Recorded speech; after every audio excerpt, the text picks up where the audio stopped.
J. Everyone. Tonight, we begin by stepping into the echoing stone corridors of a medieval castle. The torches flicker along the walls, and you can almost hear the faint whistle of the wind sneaking through cracks in the heavy wooden doors. It's the kind of setting that looks romantic when you visit as a tourist. But if you had to actually live here, especially on a winter's night, you would probably regret it before the first hour passed. The reality is simple. Castles were freezing, and if you had to sleep inside one without central heating, insulated windows, or even a decent mattress by modern standards, you'd discover quickly that your biggest enemy wasn't rival knights. It was the cold. You probably won't survive this, at least not without a few tricks. So before you get comfortable, take a moment to like the video and subscribe.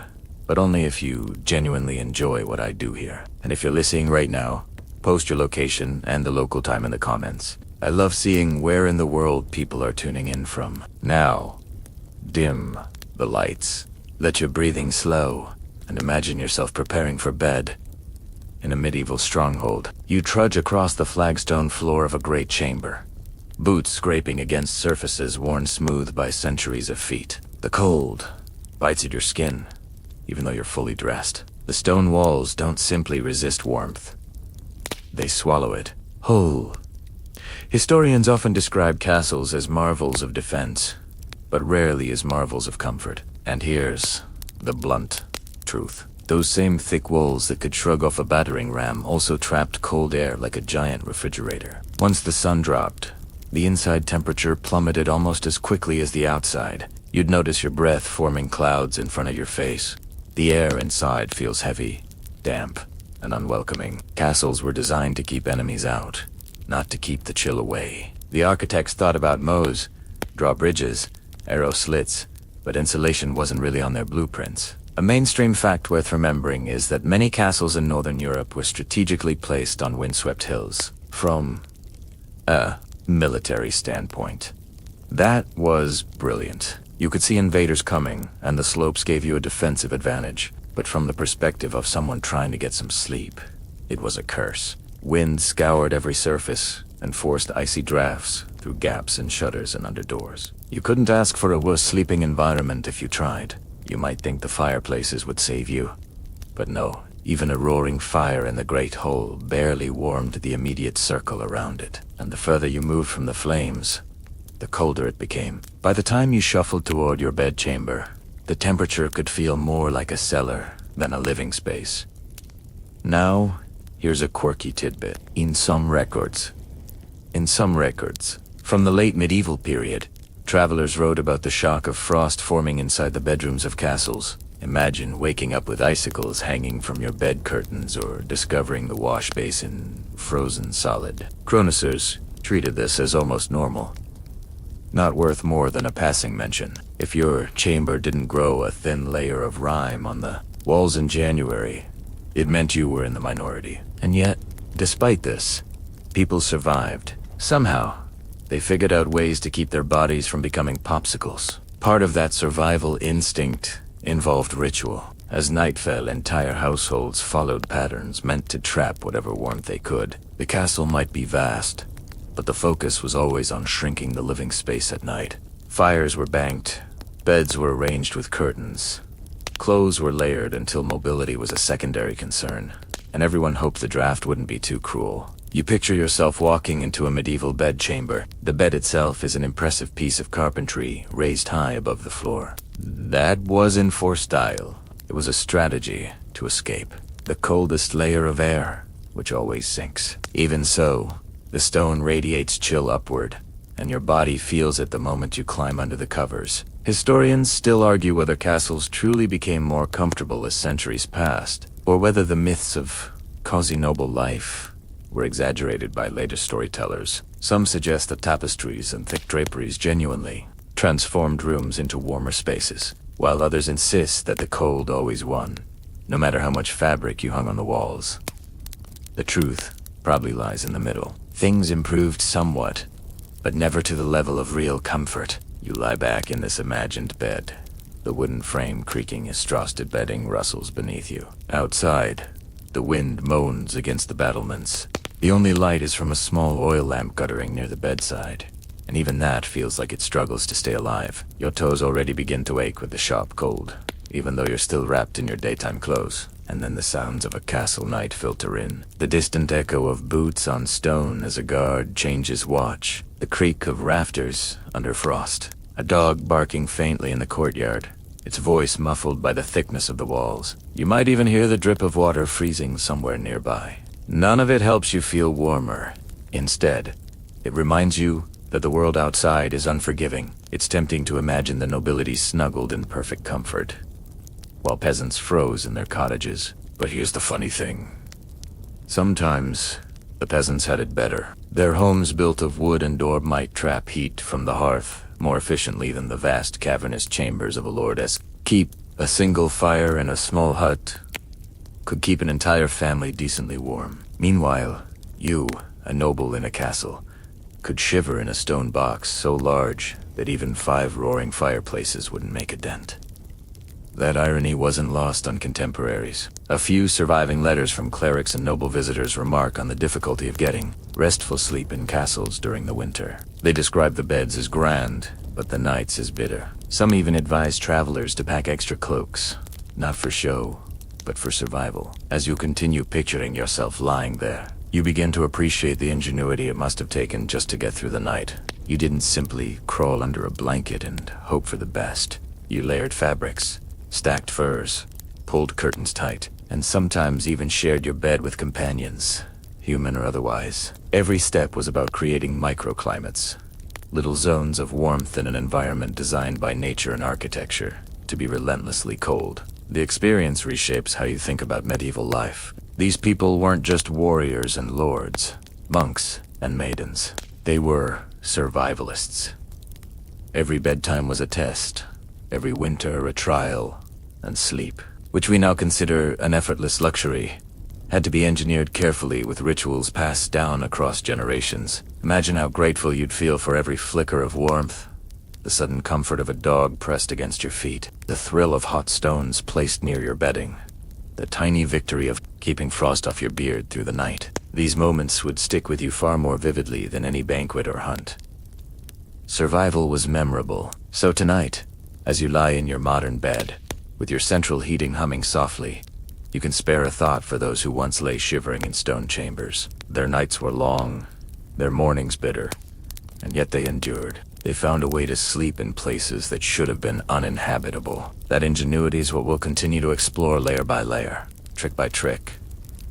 As this story carries you deeper into the medieval night, you step into the Great Hall now, the beating heart of any medieval castle. If the bedchamber was a tomb of stone and draughts, this place is at least alive with flickers of warmth. Long trestle tables stretch across the floor, their wooden surfaces polished by countless elbows and tankers. The air smells of roasted meat, spilt ale, damp wool, and smoke that never fully leaves the rafters. The fire in the central hearth roars brightly, a defiant square of orange heat against the creeping winter darkness. This is where the castle felt most alive after sunset. People gathered here, not only for food, but also to absorb as much warmth as possible before retreating to their icy chambers. Servants dart back and forth, carrying trenchers of bread, jugs of ale, and great platters of steaming pottage. Dogs scavenge underfoot, tails wagging, hoping for scraps. The hall is loud, almost raucous with laughter, song, and the clattering of knives against plates. For a little while, you forget that outside the wind howls across the battlements, and frost is forming on the windows. Here's the plain fact. The Great Hall was the only space in most castles where heating was even remotely successful. A huge open hearth dominated the center or end of the room, and the fire was fed almost constantly in winter. Logs, sometimes entire tree trunks, were hauled in to keep it going. If you had rank, you claimed a seat near it, basking in that golden glow, while servants or less fortunate souls shivered along the edges. But here's the catch. Even in this grand room, the heat only traveled so far. The farther you sat from the flames, the colder the air became, until it felt as though the walls themselves breathed out frost. Heat rose upward, trapped in the smoke-stained rafters, while those on the floor wrapped themselves in cloaks and huddled together. In truth, only a lucky few were ever warm, and everyone else pretended to be. One quirky tidbit that chronosaurs mention is that feasts sometimes doubled as strategic heating sessions. Nobles scheduled their largest gatherings during the bitter months, knowing that the body heat of hundreds of guests combined with the fire would turn the great hall into something approaching cozy. In some accounts, it's even said that servants were told to stand closer together, simply to generate extra warmth. You could say that feasting was as much about survival as it was about merrymaking. But the glow of the hall didn't last. When the feast wound down, the minstrels packed away their instruments, and the guests staggered off to their beds. The fire was eventually allowed to burn low. Embers glowed red, a last stand against the cold, and shadows grew long on the stone walls. That heat you clung to during the evening dissipated quickly. Within an hour or two, the great hall itself would fall back into frigid silence. Imagine yourself now. You're lingering by the fire, unwilling to leave, stretching your hands to soak up every last spark of warmth. Your cheeks glow hot, but the back of your body already feels the cold creeping in, reminding you of what waits upstairs. The smoke stings your eyes and clings to your hair, but you still dread the moment when you have to climb the spiral staircase to your chamber. Historians still debate whether some castles developed more sophisticated heating systems for their great halls. A few argue that vents and flue allowed the warmth to circulate, especially in later centuries. Others suggest this is wishful thinking, pointing out that medieval building technology simply didn't prioritize comfort. The consensus leans toward the harsher truth. The Great Hall was warm only in the immediate vicinity of the fire and nowhere else. Even the acoustics reminded you that this wasn't a cozy lodge, but a cavernous chamber of power. Every laugh echoed, every footstep amplified until the soundscape itself seemed too large, too cold, and when the hall emptied, the silence became oppressive, like sitting in the belly of a sleeping giant. One of the most telling images is the transition itself. The walk from the great hall to your bedchamber. Picture leaving the golden firelight, stepping into a narrow passage lit by a single torch. The draft hits you instantly, a knife of cold air, rushing through arrow slits and unsealed doorways. Your breath fogs again. The warmth you just carried in your bones drains away as though the castle itself is feeding on it. That shift from one room of temporary comfort to the endless chill beyond defined medieval nights. Sometimes nobles lingered so long in the great hall that they practically slept there. A high-backed bench, pulled close to the hearth, could serve as a makeshift bed, and servants or guards often collapsed near the embers rather than face their chambers. To sleep near the fire was to risk sparks, smoke, and restless noise, but compared to the icy stone above, it was still tempting. Another curious note from the records. Travelers often complained more about the journey from the Great Hall to the sleeping quarters than the sleep itself. That brief exposure, moving from warmth into cold, was described as a shock to the body. People spoke of shivers lasting all night because of that walk. It's as if the castle itself punished you for daring to think you might be comfortable. The fading glow of the hall was psychological, too. You knew that once you left it behind, the night would be long and merciless.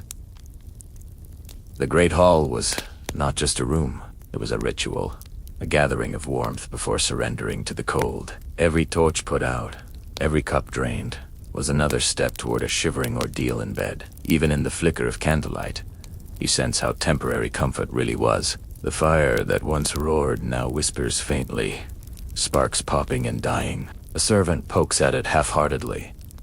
Tin heaps up, leaving the embers to fade. The sound of laughter and feasting is gone, replaced by the quiet groans of the castle settling into the night. And so you turn reluctantly to climb that staircase, cloak wrapped tightly around you, the memory of warmth fading. With each step, the glow of the great hall lingers in your mind like a dream you wish could last. But already your toes numb, your fingers sting, and you realize the rest of the night will be a fight for heat. That fleeting glow is what kept people sane. The ritual of gathering, feasting, and basking in firelight before the cold reclaimed its territory. Without the great hall, the castle would have been unbearable. With it, people at least had a chance to remember what warmth felt like, if only for a few hours. You climb higher into the keep now, away from the fading glow of the great hall, and the air changes immediately. The warmth of the fire is gone, replaced by a damp cold that clings to your bones. The walls are thick, thicker than anything you've seen in modern houses, sometimes 12 feet of stone separating you from the outside world. At first, that sounds like protection.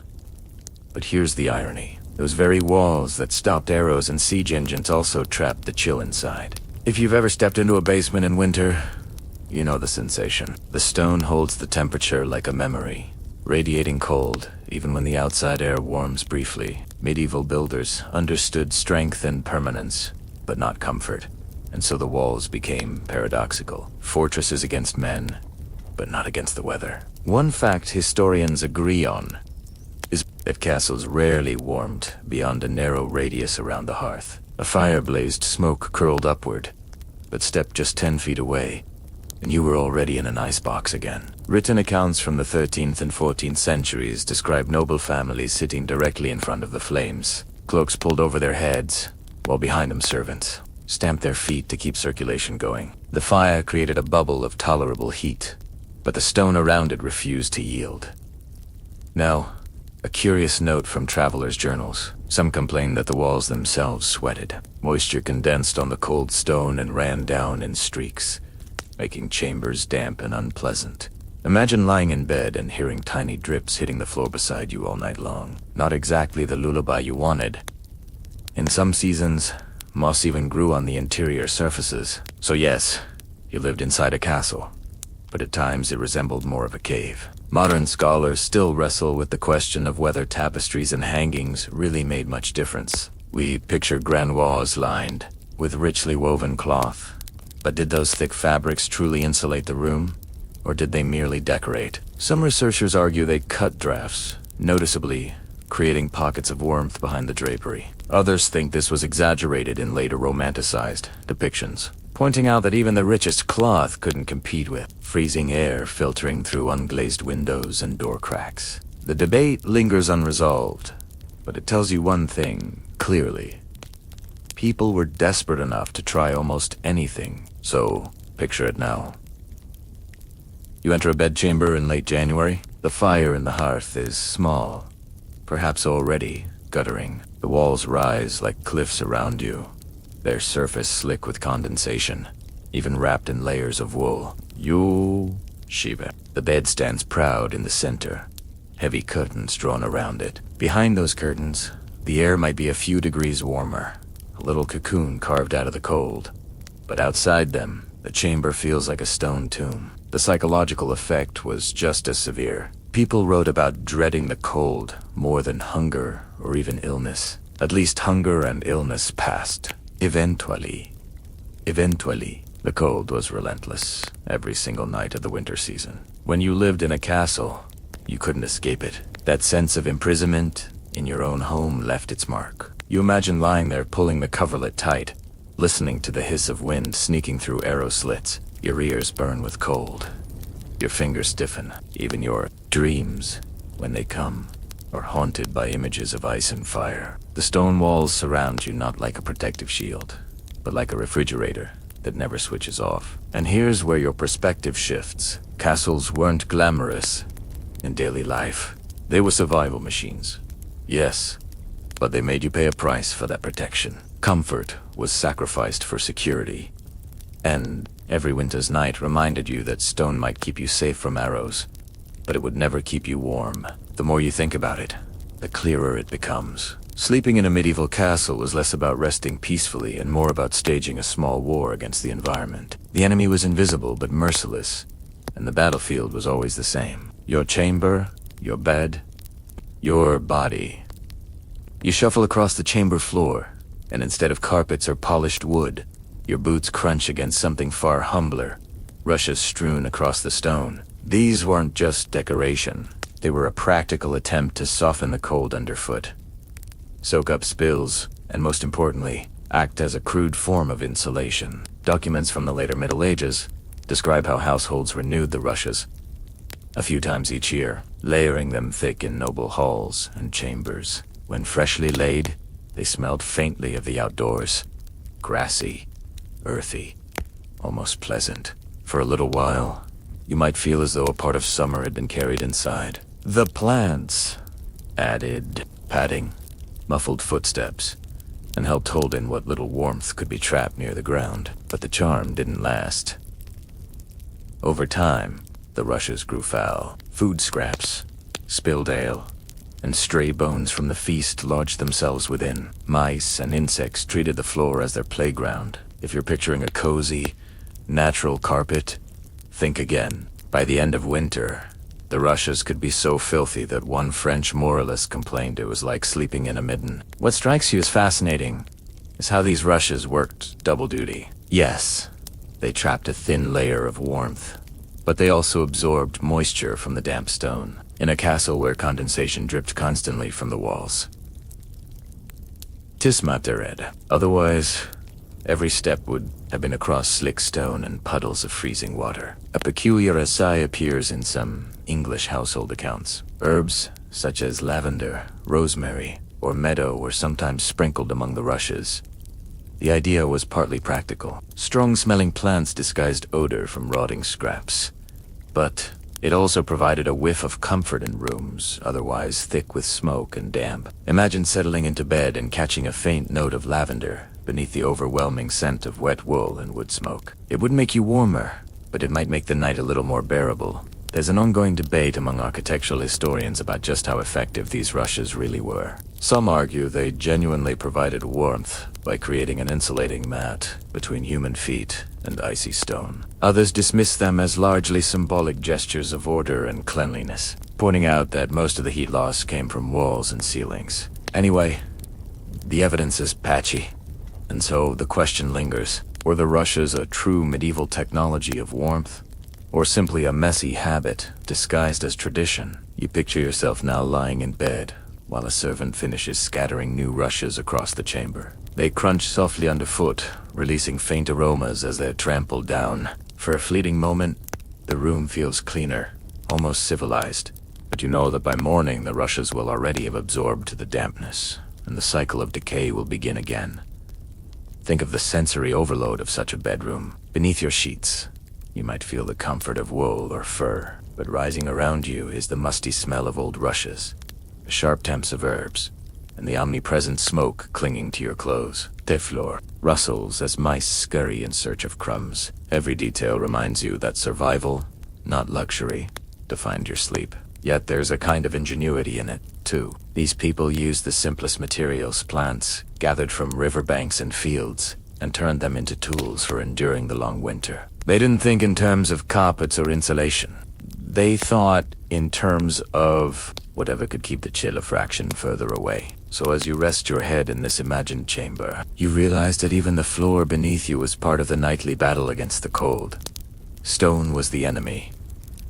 Rushes were the fragile shield, and every morning began with the question, how long until these two betrayed you with dampness and decay? You sit on the edge of the bed, now running your fingers across the layers of cloth piled high. If there was one medieval survival's secret against the night chill, it was fabric. Wool, linen, and fur became the weapons of choice, wrapped and layered until you resembled a cocoon rather than a sleeper. Records from household inventories make it clear just how central textiles were to medieval life. Linen sheets were considered the baseline, smooth and cool against the skin, though far less insulating than what came on top. Over that came thick woolen blankets, heavy enough that some people compared them to the weight of a hound. And if you had the wealth, you added fur, collets, fox, sable, or even bear. Nobles invested fortunes into such bedding, not only for show, but because without it, winter nights could be lethal. But there's an amusing observation buried in the sources. Servants sometimes joked that their masters couldn't move once they were tucked in. So many layers pinned them down that turning over required a monumental effort. Imagine being swaddled in 5 or 6 heavy blankets, so tightly tucked that you either lay still or risked pulling the covers off and freezing. Warmth came at the cost of mobility, a trade-off most were willing to make. Fur deserves special attention. Beyond luxury, it was genuinely practical. Arctic fox, pelts, marten skins, and sheepskin all provided dense warmth.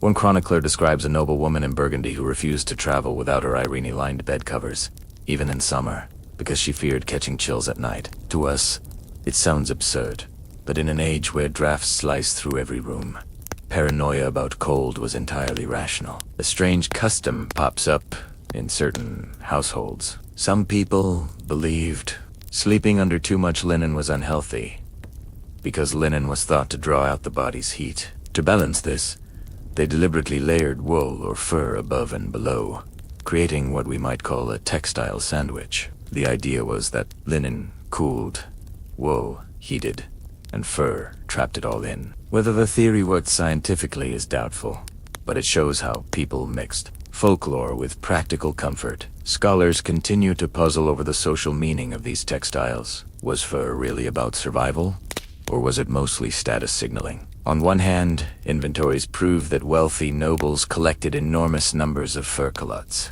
On the other hand, poor families survived without them, relying on coarse wool instead. Some historians argued that furs were primarily symbols of power and rank, while others maintained they were a crucial necessity in drafty castles.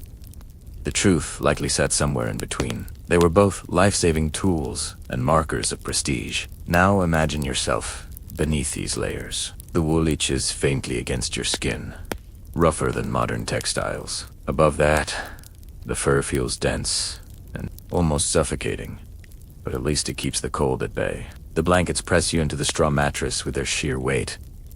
You shift, but only slightly. Any bigger movement would invite icy air into the cocoon. Your breath warms the space around your face, while the rest of you relies entirely on the barrier of cloth.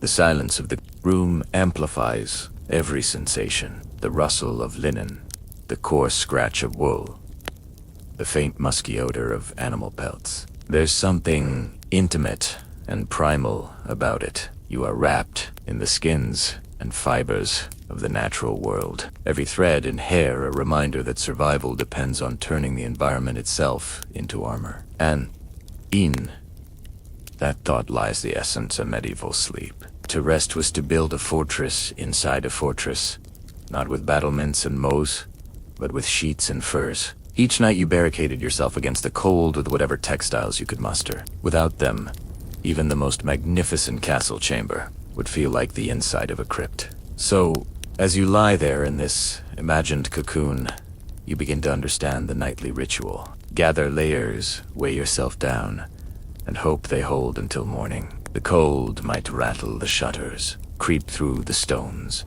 and swirl around your bed. But inside the fortress of fabric, you stood a fighting chance. The bed itself was more than a piece of furniture. It was a machine designed to create a small, livable climate inside an otherwise hostile room. When you draw back the heavy curtains of a medieval four-poster, you aren't just peeking into someone's private sleeping space. You're stepping into a micro-world built for survival. Detailed inventories from noble households show how important these great beds were. Unlike the simple pallets of peasants, these frames rose off the ground, tall as a person, carved from oak or walnut. The posts stood like pillars, often ornately decorated, and stretched upward to support a canopy. That canopy wasn't only decorative, it was practical. By draping curtains down the sides, you trapped your own body heat inside. It turned an icy chamber into something faintly resembling warmth. Think of it like a medieval tent inside your bedroom. Once the curtains were closed, the difference could be dramatic. The heat from your breath, from your abode, the thick bedding, all collected within a drafty room where the temperature might hover just above freezing. Those extra few degrees could mean the difference between a miserable night and something tolerable. There's an off-cited record from a French duchess who traveled with her bed dismantled and packed on carts. Why go to that trouble? Because the bed wasn't just furniture. It was life support. To sleep in an unfamiliar castle or abbey without your own canopy and curtains was to risk shivering all night long. A curious detail crops up in some English sources. The curtains themselves were sometimes waxed or lined with oiled cloths to block drafts more effectively. Imagine pulling those curtains closed. The fabric heavy, faintly smelling of beeswax or resin. They didn't just block the cold.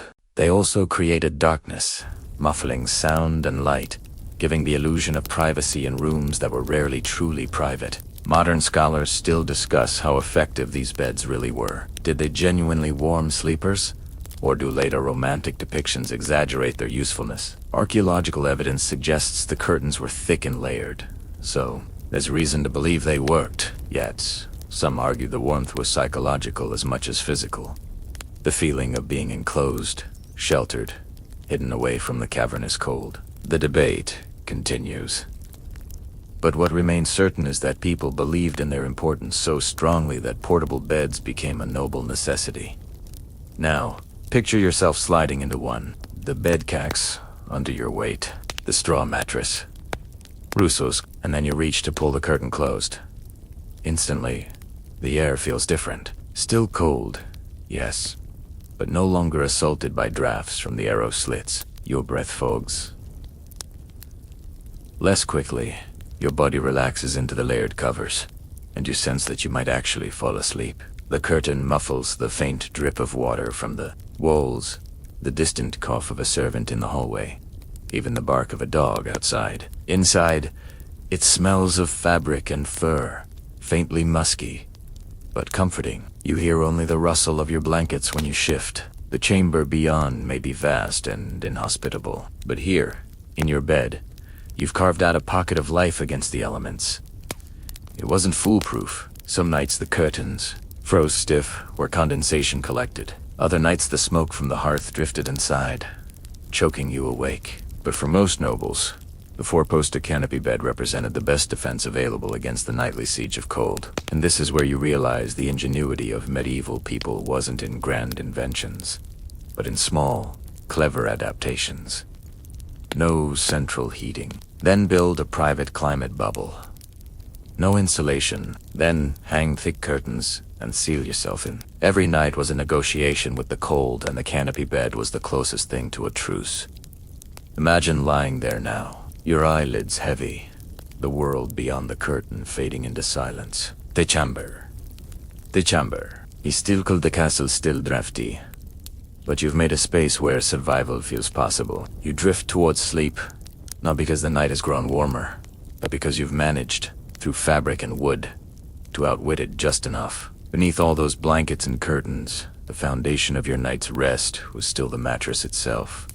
What lay under you could determine whether you passed the night in some level of comfort, or whether you woke, aching, frozen, and cranky. In the Middle Ages, bedding came in many forms, but two stood out: the feather bed and the straw tick. The feather bed was the luxury choice. Imagine sinking into a sack stuffed with goose or duck feathers, soft and pliable, cradling your body with warmth. Inventories from noble estates often list multiple feather beds, carefully stored and moved with the household whenever the lord traveled. A well-stuffed feather mattress could be so thick that one sat nearly a foot above the bed frame, a bouncy cushion in an otherwise unforgiving chamber. Families prized them, guarded them, and passed them down as treasured possessions. They weren't simply comfortable, they were symbols of status. But here's a twist. Featherbeds could also become suffocatingly hot, trapping body heat until sleepers woke drenched in sweat. Even in winter, one amusing complaint survives from a 15th century letter where a guest moaned that his host's bed swallowed him like a goose. At a pot, too many feathers meant you sank too deep, and instead of gently cushioned sleep, you spent the night struggling to crawl back to the surface. For most people, though, the reality was a straw tick, a large sack filled with straw, hay, or reeds, stuffed until it formed a crude mattress. Peasants used them, soldiers used them, and even castles filled their lesser chambers with them. They were cheap, easy to refill, and moderately effective at lifting you off the icy floor. But straw came with its own curses. It flattened quickly, poked through the cloth, and often harbored fleas. Households had to beat the bed regularly, literally whacking and shaking the straw sack to fluff it up and drive out vermin. By morning, your body might itch from straw scratches, but at least you'd survived the night. Contemporary sources note strange detail. Some people mixed herbs into the straw, not only to sweeten the smell, but also to ward off pests. Lavender, mint, or pennyroyal might be tossed in, leaving a faint fragrance that masked the sour odor of damp hay. If you've ever slept on a straw-stuffed mattress, you know the smell never quite leaves. It lingers, earthy and musty, seeping into clothes and hair. Researchers still debate just how common featherbeds really were. Some argue they were rare luxuries reserved for the very top tier of society. Others point to records showing middling households owning at least one featherbed, suggesting they were more widespread than assumed. The disagreement comes down to patchy evidence. But what it reveals is that sleeping surfaces matter deeply enough to be meticulously recorded. Imagine yourself lying down on a straw tick in a drafty chamber. The sack rustles beneath you, uneven lumps pressing against your back. Each shift releases a puff of grassy scent mixed with the faint sharpness of herbs. You hear the tiny scurry of mice somewhere within the rushes on the floor, and you wonder if they'll pay you a visit. The blankets above press heavy, but the straw below reminds you that comfort in this age was never guaranteed. Now picture the alternative. A featherbed in a noble room. You sink deep into the softness, your body embraced by down. It feels heavenly until the warmth grows, stifling. The feathers shift, and you roll into a hollow that cradles you a little too tightly. You push at the blankets, searching for fresh air, but the curtains trap everything in. You fall back asleep anyway, knowing this discomfort is still 1,000 times better than straw. The choice between straw and feathers mirrored the medieval social ladder. To lie on feathers was to belong to the privileged. To lie on straw was to accept necessity. Both, however, were responses to the same challenge, keeping the body alive in cold, unforgiving stone chambers. And so, as you drift off in your imagined bed tonight, you realize that medieval sleepers were never passive. Every mattress, whether humble or grand, represented effort, adaptation, and a small victory over the cold. You didn't just collapse into bed. You made a strategic decision. Sink into feathers or endure straw, all in the hope of surviving until dawn. Even the most carefully built bed, with its curtains, feather mattresses, and heaps of blankets, couldn't always guarantee survival on its own. What made the difference on the coldest nights wasn't furniture. It was company. Sleeping alone in a stone chamber meant your body heat simply bled into the walls. Sleeping beside others meant warmth multiplied, bodies acting like radiators pressed together in the dark. Noble families understood this, though they rarely admitted it openly. Servants often slept in adjoining rooms, or even on pallets at the foot of the master's bed. The arrangement wasn't only about service or security, it was also practical. More people in a space meant higher temperatures, even if only by a few precious degrees. You might not notice the warmth at first, but come midnight, when frost gathered on the inside of the shutters, every extra body counted. Accounts from medieval monasteries reveal that monks slept in long rows, their cots or straw beds side by side in drafty dormitories. The reasoning wasn't solely communal discipline. It was also survival. In those crowded quarters, body heat created a layer of insulation, however thin. The same principle applied in barracks, where soldiers huddled in rows, cloaks pulled tight, trusting that together they'd resist the chill better than alone. A curious anecdote comes from a 14th century English manor. One noblemaness will specifically order that his favorite squire be granted a place near his lord's chamber fire at night. Scholars interpret this not only as a mark of favor, but as an admission that the warmth of companionship was as valuable as inheritance. To be invited to share a bed or chamber was not merely intimacy, it was a privilege of warmth. There was, of course, another layer to the practice. Animals, dogs in particular, became literal heaters. The phrase, a three-dog night, may come from much later folklore, but the idea is rooted in reality. Medieval people often allowed hounds into the bed, not only for companionship, but because the animals radiated heat. A couple of large mastiffs curled at your feet might mean the difference between numbtoes and comfort. Travelers even recorded that in some inns guests slept packed together with dogs, goats, or even sheep beside them. The smell was intense, but warmth trumped fragrance. Scholarly debate continues over just how socially acceptable bed sharing was among nobles. Some argue it was routine, lords with trusted companions, ladies with maids, travelers with strangers. Others insist that among the elite such intimacy was limited and carefully controlled with servants, relegated to nearby pallets rather than inside the bed itself. What is clear, however, is that in lower classes, bed sharing was normal. Families piled together, parents, children, and often grandparents, forming a tangle of limbs under a single heap of blankets. Privacy meant little when survival was at stake. Imagine now that you lie in such a bed, not alone, but pressed shoulder to shoulder with others. The first few minutes feel awkward. Elbows poke. Someone coughs. A blanket slips. But soon, the warmth builds. A shared cocoon of body heat. You feel the dog's weight against your feet. Hear the soft breathing of your companions, and slowly your muscles unclench. The castle may howl with wind, but inside this cluster you almost believe in comfort. Of course, this came with drawbacks. Fleas and lice spread easily, and whispers in the dark carried secrets. But when you weighed those irritations against the risk of shivering through a sleepless night, the choice was simple. You chose warmth over dignity, companionship over solitude. Two modern minds, the thought of sharing a bed with servants, siblings, or animals may feel uncomfortable. But for the medieval sleeper, it was survival strategy, passed down and accepted as common sense. In a world of stone and frost, every extra body was a blessing. So, as you pull your own blanket tighter tonight, think of those long-ago sleepers who faced the same cold but had fewer defenses. Their solution was simple. Share what warmth you had and hope the night would be merciful. Imagine blowing out your candle and settling under the covers. It isn't just the blankets or the bed curtains that keep you alive tonight.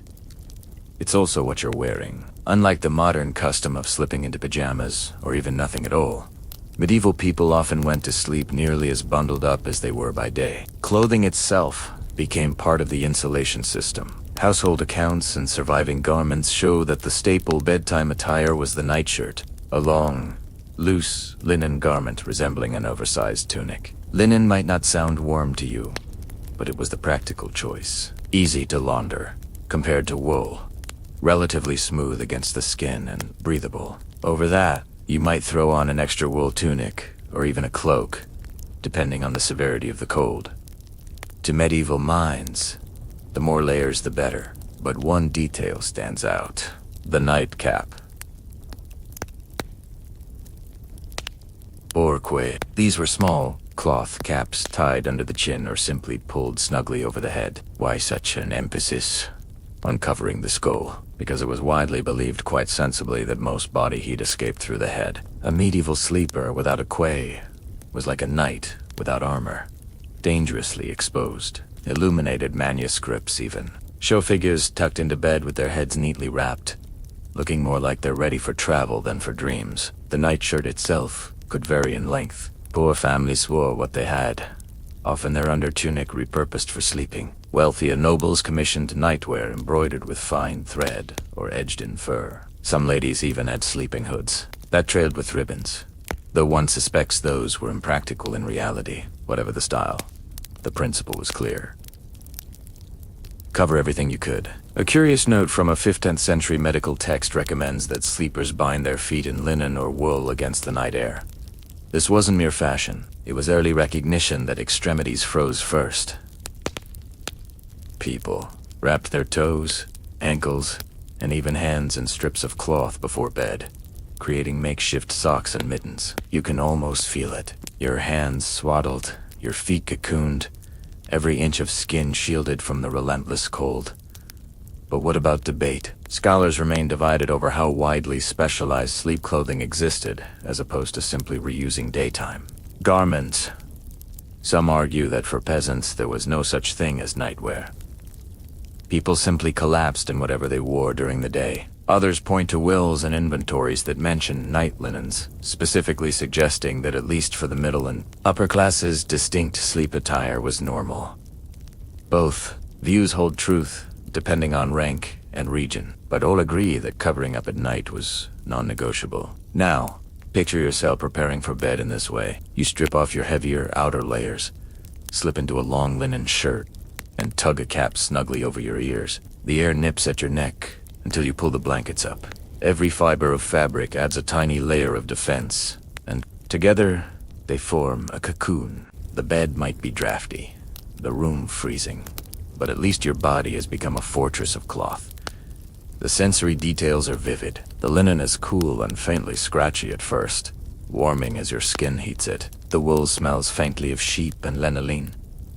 Earthy but reassuring. Your cap presses gently around your head, muting sound and making you feel enclosed. You wriggle into position, swaddled like a parcel, and wait for sleep to come. There was another reason for night clothes beyond warmth. Modesty. In a world where bed sharing was common, being half-dressed or naked was unacceptable. Even married couples were often depicted in manuscripts wearing caps and long shirts in bed. It wasn't just about surviving the night. Their thick coats radiated warmth, and their loyalty meant they would stay near their masters through the long hours of the dark. A castle chamber that felt like an ice cave could become significantly more bearable with a few hounds snuggled up at your feet. Wills and household records from the later Middle Ages occasionally mentioned small lapdogs, gifted to noble women, not only for companionship, but for warmth in bed. These comfort dogs, as we might call them now, were pampered creatures, brushed and perfumed. But their most important role was to chase away the chill of winter nights. Larger breeds, meanwhile, stretched out like furry logs across the bottom of the bed, protecting toes from frostbite. There is even a curious reference from Scandinavia describing how travelers in winter inns often requested to sleep in stalls with animals, rather than in the unheated guest rooms. Horses, cattle, and sheep produced so much heat that sleeping near them was preferable to a lonely bed in stone. Imagined drifting off to the steady breathing of a cow beside you, the air heavy with the smell of hay, but your body warmed by the sheer heat of its bulk. Not glamorous, but effective. Dogs, however, carried a special intimacy. A medieval proverb in French claims that a faithful dog keeps the frost away from his master's heart. It's both literal and poetic. They animals. Warmth sustained the body, while its presence soothed the spirit in lonely, drafty castles. Scholars remain divided on how universal this practice was. Some maintain that allowing animals in noble beds was frowned upon in formal households, relegated to private indulgence rather than open custom. Others argue the evidence suggests it was widespread, especially in rural or frontier castles, where survival mattered more than etiquette. The debate circles around whether the image of a lady sleeping with a lapdog is romantic exaggeration or practical truth. Now, picture the scene vividly. You lie swaddled in your linen nightshirt and wool blankets, the curtains of the bed drawn tight. Outside, the wind shrieks along the battlements. Your toes arch with cold until suddenly you feel the warmth of a hound pressed against them. Its fur is coarse, its body solid, and though it carries the scent of the hunt in the outdoors, you welcome it without hesitation. Another dog curls at your side, and soon you are cocooned, not just in cloth, but in living heat. The chamber may still be icy, but inside the bed, the world is transformed. Of course, this came with inconveniences. Dogs shed hair, dragged in dirt, and sometimes gnawed on bones hidden under the covers. Insects traveled with them, spreading to their human companions. And yet, the trade-off was worth it. Better fleas than frostbite. Better a dirty blanket than a night without sleep. The sensory mix is unforgettable. The earthy smell of dog fur, the faint smoke clinging to your clothes, the heavy press of blankets, and underneath it all, the steady rhythm of another creature's breathing. It's no wonder people spoke of their animals with affection bordering on reverence. To share warmth was to share survival. The image of the three-dog night, though a phrase coined much later, captures the essence of medieval sleeping habits. One dog meant manageable, Cold to meant serious chill. 3 meant the night was so bitter that even nobles stacked every possible source of heat into the bed. So, as you lie there in your own bed tonight, think of how extraordinary it must have felt for people in castles isolated by stone, assaulted by drafts, surrounded by darkness. Toothrow-stringed, and comfort from the simple loyalty of an animal curled by their side. In that small exchange of warmth, human and dog kept each other alive through countless winter nights. Pull the curtains back for a moment and step outside the noble chamber in your imagination. Across the courtyard, in the shadowed servants' quarters, another world of sleep unfolds. The contrast between peasant and noble slumber was stark, and yet the outcome, survival through bitter nights, was the same goal. Who then truly slept warmer? The answer might surprise you.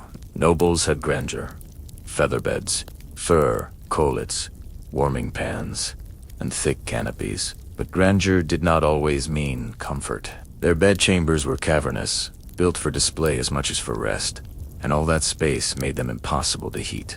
Even with roaring fireplaces, the stones swallowed warmth like a sponge, so a lord might lie on heaps of down and fur, yet still breathe air that froze into mist before his eyes. Meanwhile, peasants lived in humbler houses of timber and daub, small enough that a single hearth warmed the entire interior. A thatched roof, thick with straw, acted as insulation. Families huddled together, often with animals, stabled at one end of the room, and the combined heat kept the air far more tolerable than in a drafty keep. A visitor to a 14th century English village wrote with mild astonishment that though the huts were mean, they held warmth far better than the Lord's Tower. And yet status determined more than comfort. Nobles had access to finer materials, wool of high quality, imported Ford's linen that softened with washing. Peasants made do with coarse wool and blankets patched until they thinned, or sheepskins cured roughly in smoke. Their bedding smelled strongly of lanolin and hearth smoke, and though it insulated well, it never looked or felt luxurious. One curious note from memorial records shows that peasants sometimes slept directly on benches near the fire. Their children curled in their laps. They risked sparks and smoke, but the closeness to the hearth guaranteed warmth. In contrast, the noble's bedchamber, separated from the great hall, often lacked that immediate heat. Comfort was thus unevenly distributed, not always in the way you'd expect. Researchers today still puzzle over the real hierarchy of warmth. Did wealth automatically buy you better sleep? Or did peasants, in their cramped but snug cottages, manage to endure the winter nights more easily? Evidence points both ways. Some scholars argue that nobles' sheer volume of textiles kept them superior. Others insist the smaller communal spaces of the lower classes offered practical warmth that the aristocracy's grandeur could not match. The discussion remains unresolved, highlighting how much sleep itself mirrored social divisions. Imagine now the two scenes side by side. In the castle, nobleman shifts beneath heavy layers, his breath curling white, the vast room echoing with every gust of wind against the shutters. Down in the village, a peasant family squeezes onto a straw mattress before the hearth, children nestled like kittens, the smell of animals drifting from the stall nearby. One bed is ornate and stiffly formal, the other crowded and earthy. But which body wakes warmer? The question lingers, and perhaps no one answer fits all cases. Still, both noble and peasant shared one truth. They adapted. Survival in the medieval night was not about absolute comfort, but about learning to live with hardship, reshaping homes and habits until rest became possible. Nobles may have flaunted luxury, peasants may have relied on closeness and simplicity, but all slept under the same winter stars, shivering and dreaming their way toward morning. As you drift in your own warm bed tonight, you can sense the irony. Status determined the trappings, but not always the quality of medieval sleep. Sometimes the humblest hut held more genuine warmth than the grandest hall. You might think that once a bed was established in a noble chamber, it never moved. After all, these beds were massive objects, heavy with carved posts and curtains. But in practice, families often shifted where they slept according to the season. Bedrooms were not fixed, timeless sanctuaries. They were flexible spaces chosen for their relationship to sunlight, fire and wind. In other words, you chased the sun in winter and fled it in summer. Documents from noble estates reveal this habit plainly. Some castles had winter chambers and summer chambers, not because people wanted a change of scenery, but because the physics of warmth demanded it. In cold months, families moved into rooms with southern exposure, where the weak sun struck through the windows for a few precious hours each day. The walls there stored a little more heat. The air felt a little less hostile, and waking up wasn't quite so brutal. Come summer, they abandoned those sunlit spaces and retreated into north-facing rooms, darker and cooler. There is a well-documented example in the accounts of Edward IV's household, where entire beds and furnishings were moved seasonally. Servants carried feather beds, linens, and tapestries from one chamber to another, creating temporary nests wherever the king chose to rest. It was a logistical ordeal, but for those living in stone palaces, mobility was essential to survive. A curious note survives from a Bindian courtier who complained in a letter that he lost his chamber to the frost one year. The walls, he said, grew so damp and cold that he refused to sleep there, choosing instead a narrower room facing the rising sun. His phrasing reminds us that in castles the building itself was an adversary. Rooms were conquered by cold, surrendered, and retaken with the seasons. Archaeologists and architectural historians still debate whether every castle truly offered multiple seasonal chambers or whether this was a luxury of the grandest estates. Some argue that the majority of castles had only a few suitable rooms for sleeping, forcing residents to endure the cold where they were. Others insist that evidence of window placements, fireplaces, and surviving records shows intentional design for seasonal living. The argument remains unresolved, but the image is persuasive. A noble family migrating within its own walls, like birds shifting nests. As the weather turned, now imagine yourself following this routine. In autumn, you begin to eye the sunlit side of the keep, knowing that soon the long nights will demand every advantage. Servants dismantle your bed, hauling frame, mattress, and hangings piece by piece. The sound of carpenters adjusting posts echoes in the new chamber, while tapestries are hammered into place to block drafts. By the time the first frost comes, you are tucked into a room that at least greets you with pale shafts of morning light. The sensory detail is vivid.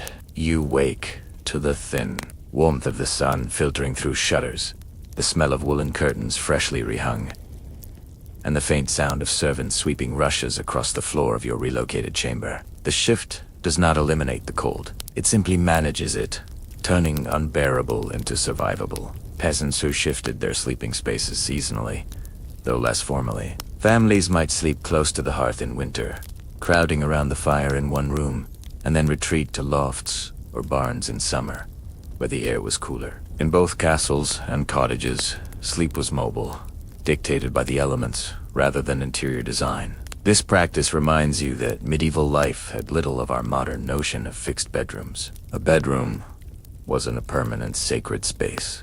It was a temporary camp within the larger fortress of stone. Beds were moved, chambers rotated, and life adapted in rhythm with the seasons. The castle was alive, reshaped by light and temperature, its inhabitants shifting like nomads within its walls. And so you see another truth of medieval sleep. It was dynamic, not static. Fight against cold demanded movement, planning, and constant adjustment. You did not sleep where you wanted. You slept where the sun, the wind, and the damp permitted. And each year as the earth turned, you began that cycle again. Stand for a moment by the narrow window of a medieval chamber and feel the drafts slip across your skin. Unlike today's homes with their glass panes and sealed frames, castle windows were vulnerable holes in the wall. They were defenses against arrows, but invitations to the wind. Without glass, without double glazing, without even the notion of insulation, these openings were simply shutters or stretched cloth that kept out little more than rain and birds. Written surveys of medieval households revealed that in many castles, glass was so rare it was reserved for chapels or the lord's private oratory. Ordinary chambers had wooden shutters, thick planks that could be barred from the inside. In summer they stood open for light and air, but in winter they shut tight, creaking in the wind. Yet, Wood alone was no shield against the chill. Cold crept through cracks, and the room grew damp.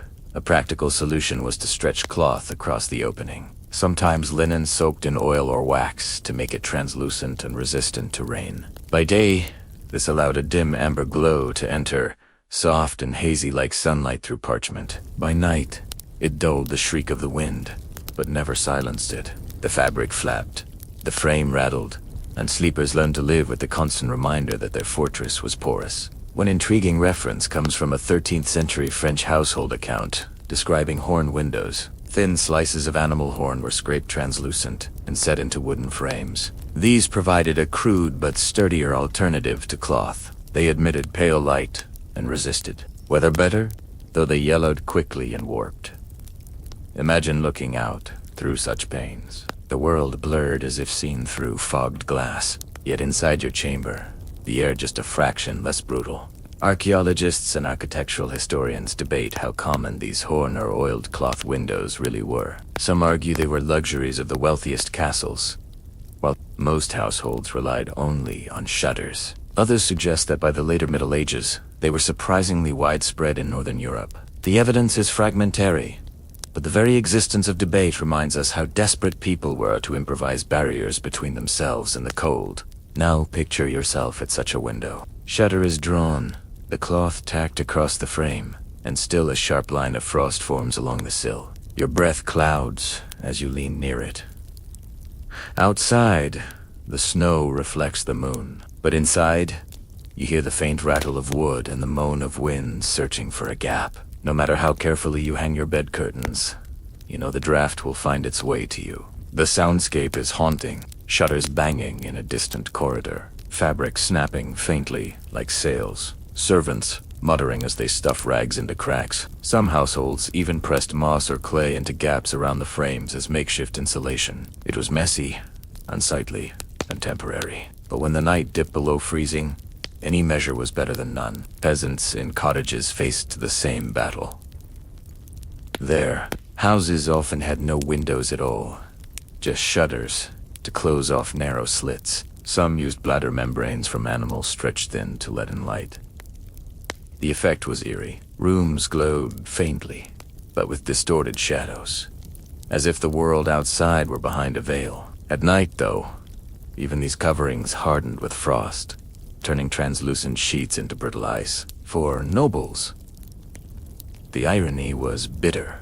Their high towers gave them status and defense, but also exposed them to cutting winds. Guests sometimes remarked that the higher they slept, the colder they felt. A peasant in his low hut might envy the wealth of a lord, but not the draft whistling through a tower chamber window. And yet, there was beauty, too. Imagine lying in bed on a moonlit night. The shutters cracked just enough to let silver light wash across the floor. The cold seeped in. Yes, is poetry of shadows. The silhouette of branches against the curtain. The faint glow of snow outside. Medieval sleep was a balance of discomfort and wonder, where the harshest nights also offered moments of fragile peace. So when you draw your own curtains tonight, picture those ancient windows. They were less barriers than reminders that no matter how thick the walls, the night always found its way in. Sleep was never about conquering the cold entirely. It was about learning to live with it, draft after draft, until morning broke. You picture yourself approaching the hearth of a castle bedchamber, expecting salvation in the blaze. Surely a fire in a stone room must mean warmth. But the reality is far less comforting. Medieval fireplaces were enormous, their chimneys yawning wide enough that entire trees could be fed into them. Yet for all their spectacle, they were poor at actually heating the space. The reason was simple. Physics. The wider the chimney, the more heat escaped directly upward with the smoke. Flames rose ahead. Sparks, danced logs, collapsed into glowing embers, and yet stepped more than a few paces away, and your breath still misted in the air. The fire created a bright oasis of heat in its immediate circle. But beyond that, the castle chamber remained bitterly cold. Household records emphasize how much wood this demanded. A single winter week in a large castle might consume entire wagon loads of timber. Forest management became a constant concern, not just for construction, but for fuel. One lord in France complained bitterly in his letters that keeping his great hall warm had emptied the woods faster than any war. Fires devoured resources, yet rarely provided the comfort one imagined. There are amusing accounts, too. Guests sometimes joked that noble fireplaces were big enough to roast an ox, but too weak to warm a man. The exaggeration rings true. These hearths provided spectacle, light, and a sense of majesty, but little real relief against the unrelenting chill of stone walls. Some households experimented with placing iron firebacks behind the flames, reflecting heat into the room. Others lined hearths with tiles to store warmth a little longer.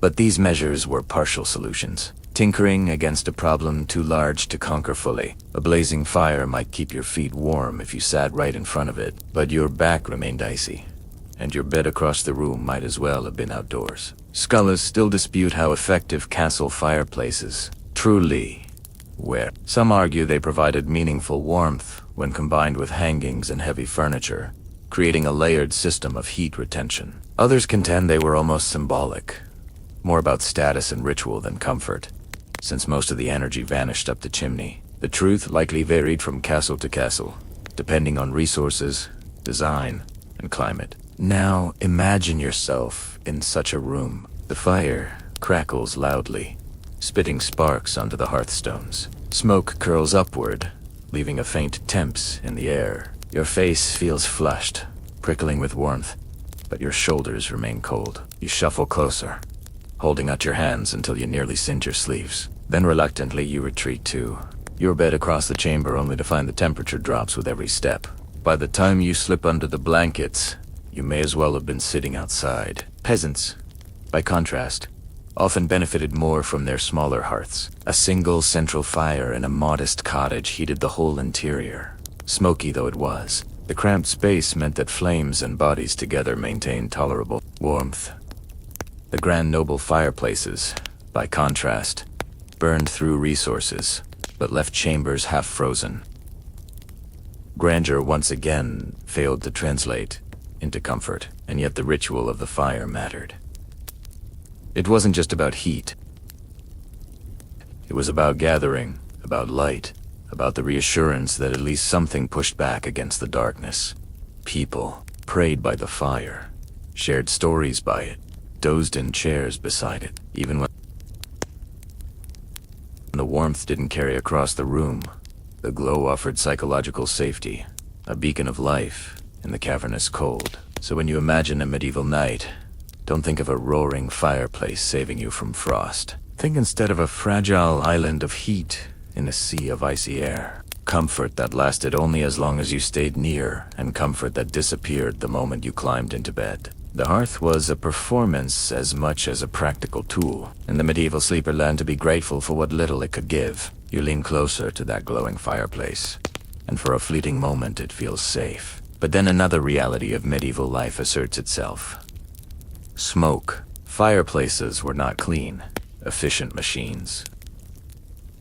They belched fumes, left soot, and filled chambers with a haze that stung the eyes and settled on every surface. To stay warm by fire was to breathe smoke nightly, to accept blackened walls, and to wake with lungs coated in ash. Chroniclers of the time complained bitterly about it. One monk in northern England noted that his cell grew so coated with soot from the hearth that he coughed more than he prayed. Even nobles weren't immune. Court records mention women lamenting ruined gowns and linens, discolored by constant smoke exposure. A newly cleaned tapestry might turn gray within a single winter. The architecture made matters worse. Chimneys were wide, crude shafts without the draft control of modern flue. Smoke didn't always rise politely. It drifted, eddied, and clung to the chamber. If the wind blew the wrong direction, it poured back into the room, leaving everyone inside coughing. Imagine trying to fall asleep while smoke burned your throat and your eyes watered. A curious observation from travelers' notes is that some people deliberately smeared their walls with lime or clay, not only to brighten interiors, but to hide the streaks of soot. The black residue never truly left, but at least the illusion of cleanliness could be restored for a little while. The smell, however, was permanent, a mixture of charred wood, damp stone, and burned wool that clung to bedding and clothes. Scholars remain divided over just how tolerable these smoky rooms were. Some argue that medieval people simply adapted. Their bodies and expectations hardened to it. Others insist that even contemporaries recognize the health toll, pointing to repeated complaints and medical treatises about choked air and blackened lungs. Perhaps both are true. People endured because they had no choice, but they never stopped grumbling about it. Now imagine yourself lying in bed after such a night. Your hair smells of smoke. Your blankets hold the acrid damps of ash, and when you cough, you taste bitterness on your tongue. The bed curtains trap some of it inside, so even your tiny cocoon carries the ghost of the fire. Your chamber may have been warmer than before, but it came at the cost of fresh air. Peasants fared no better. Their cottages often lacked chimneys altogether. Smoke from the central hearth simply rose and filled the rafters, slowly leaking through the thatch. Children grew up in houses perpetually hazed with smoke, their lungs blackened before adulthood, yet people saw it as normal. Some even believed the smoke helped preserve the timber roof, keeping insects away. Survival and superstition blended together in every breath. The sensory experience was overwhelming. Your skin prickled from soot particles, your eyes watered constantly, and the rushes on the floor gathered black dust. Servants swept endlessly, though the effort felt futile. Every winter was the same. A battle against smoke, a battle against cold, and the knowledge that you couldn't win one without worsening the other. And yet, despite the discomfort, fire was non-negotiable. No one could survive a castle winter without it. So people made their peace. They hung smoky tapestries proudly. They endured coughing fits. They scrubbed soot from their faces each morning. Warmth demanded sacrifice. And the sacrifice was clean air. So as you lie in your modern bed tonight, breathing comfortably without thought, consider how extraordinary such luxury is. For medieval sleepers, every warm night meant another smoky morning. Their dreams were steeped in the scent of burning wood. Their lives lived in the shadow of soot when the fire dimmed. And the night stretched on. The only glow left in a medieval chamber often came from a candle. You might imagine this delicate flame as decoration, a touch of ambient. But for many sleepers, the candle was also a source of fragile warmth. A single wick couldn't heat a whole room, of course, but in a world where every flicker counted, even the faintest contribution mattered. Candles in the Middle Ages came in many forms. Wealthy households burned beeswax, which gave a clean, bright flame and filled the air with a faint honeyed scent. These were expensive, reserved for chapels, ceremonies, or noble chambers. More commonly, people used tallow candles made from rendered animal fat. These smoked, sputtered, and reek of grease. Imagine drifting off to sleep while the acrid odor of burning tallow thickened the air, mingling with the damp of stone and the musk of wool. Yet candles weren't only light. They generated a surprising amount of heat close by. Place one near your bed curtain, and you might notice the fabric warming slightly to the touch. Some households arranged several candles together on stands, creating clusters of flames that offered both illumination and a pocket of warmth. It was hardly central heating, but it softened the edge of the cold in the immediate circle around them. A curious anecdote survives from a 14th century letter describing how a noblewoman demanded 12 candles in her chamber at once on winter nights, insisting that only then could she rest. The servants grumbled at the extravagance, but her request reveals a truth. People used light as a substitute heater, even when the effect was marginal. The hazards were obvious.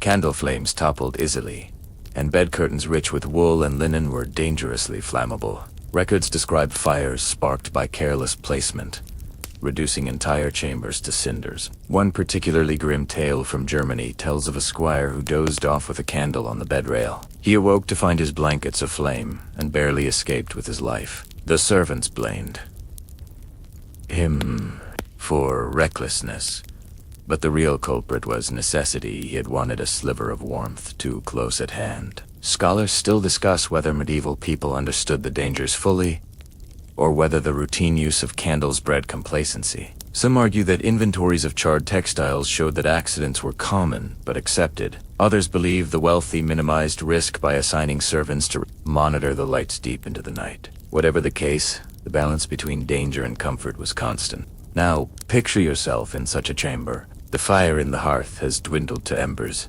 leaving only shadows crawling up the walls. A single candle burns on a wooden stand near your bed. Its glow is soft and golden, casting a halo that reaches your hands as you pull the covers tighter. The faint warmth radiates just enough that your face feels less icy. The flame flickers. Wax drips steadily down the side, and the smell of smoke hangs faintly in the air. Outside your curtain, the rest of the room vanishes into darkness. You listen to the subtle sounds, the quiet pop of the wick, the sigh of wind against the shutters, the soft drip of wax landing on metal. Your world shrinks to this small circle of light and heat. The candle becomes not just illumination, but companionship, a fragile ally against the enormity of the night. In cottages and inns, simpler versions of this scene played out. Travelers placed rushlights, cheap reeds dipped in fat beside their straw pallets. These burned quickly and unevenly, hissing and spitting, but their faint glow provided reassurance. Parents lit small lamps near children to chase away both cold and fear. Even monks, who prized austerity, allowed lamps to burn in dormitories, citing both safety and necessity. The sensory mixture was unforgettable. The air smelled of melted fat and smoke. The walls stirred with soot from months of burning. The bedclothes stained where wax had splattered.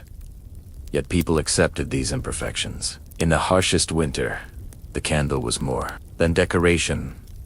It was survival. So as you drift under your own clean electric light tonight, imagine the precarious flicker of a medieval flame. It warmed just enough to trick the body into rest, and it risked disaster with every spark. Sleep in the Middle Ages was never free from tension, even in the smallest details. To close your eyes was to trust that your fragile flame would burn through the night without turning warmth into ruin. If you step away from noble chambers and into communal quarters, you find another side of medieval sleep, the collective dormitory. Not everyone had the privilege of heavy curtains, feather beds, and private servants. Monks, soldiers, apprentices, and servants often slept in shared spaces where the emphasis was less on luxury and more on endurance. Take the monastery as an example. Monastic rules prescribed that brothers live simply, which meant their dormitories were vast halls lined with rows of beds or pallets. The stone floor stretched endlessly, broken only by narrow windows high above. Each monk had his own small cot or straw mattress, sometimes little more than a wooden plank with a thin pad. The beds were positioned side by side, so close that one monk could hear the breathing of the next. Privacy was unknown, but warmth came from numbers. Surviving accounts describe how these halls echoed at night with coughing, snoring, and the rustle of rough woolen blankets. The air was thick, cold, and damp, but the sheer press of bodies meant the dormitory retained more warmth than an isolated chamber ever could. One chronicler remarked that the cloister was warmer than the Lord's Tower, for the monks lay together like sheave. In military life, the scene was harsher still. Soldiers billeted in castles or campaign encampments crowded into barrack halls. Long rows of men stretched across straw beds, weapons stacked nearby. Blankets were shared, and cloaks doubled as cover. The smell was pungent sweat, leather, smoke, and straw mingling in a stew of humanity. Yet for the exhausted, even this rough camaraderie became bearable. To sleep soldato, solder, westo, survive the night. A curious observation appears in the rules of certain nightly orders. Candles were kept burning in communal halls, not only for light, but to comfort the men with flame. The glow gave a psychological warmth, even if it failed to raise the temperature significantly. The symbolism of the flame mattered as much as its heat. Historians continue to debate whether communal sleeping was deliberately chosen for warmth or simply a byproduct of necessity. Some argue that the monasteries intended it as a form of discipline, a constant reminder that no monk had personal luxury. Others suggest the warmth of shared space was a practical advantage that just happened to align with spiritual ideals. The same ambiguity surrounds soldiers. Did they bunk together out of camaraderie, or because the cold made solitude impossible? Likely it was both. Now imagine yourself lying in one of these holes. The straw beneath you crackles as you shift. A neighbor coughs. Another turns. The sound amplified by the vaulted ceiling, the smell of smoke and sweat, hangs heavy, but the air is less biting than in a solitary chamber. Your wool blanket scratches your chin, and you tuck it tighter, grateful for the shared warmth, even as you wish for silence. The rhythm of the dormitory is unmistakable. Snores rise and fall like waves, punctuated by the occasional murmur of a dream. Somewhere a rat scurries across the rushes, ignored by men too weary to care. The draft still seeps in through the high windows, but the collective body heat dulls its edge. You may not feel cozy, but you feel safe. Safer than you would alone in a vast, echoing stone room. Apprentices and household servants lived similarly. Castles were filled with side chambers and lofts, where young boys or maids rolled out straw pallets, sometimes beneath staircases or in storerooms. They layered cloaks and huddled together, turning humble corners into makeshift bedrooms. Unlike nobles, they could not command warming pans or feather beds, but they had the advantage of proximity. Their sleeping quarters were smaller, more crowded, and therefore warmer. The sensory experience of these communal spaces was unforgettable. Rough wool against skin, the musky odor of bodies pressed close, the low hum of breathing, the scratch of straw, the faint drip of water from the ceiling. It was not peace in the modern sense, but it was People did not expect silence or solitude. They expected survival.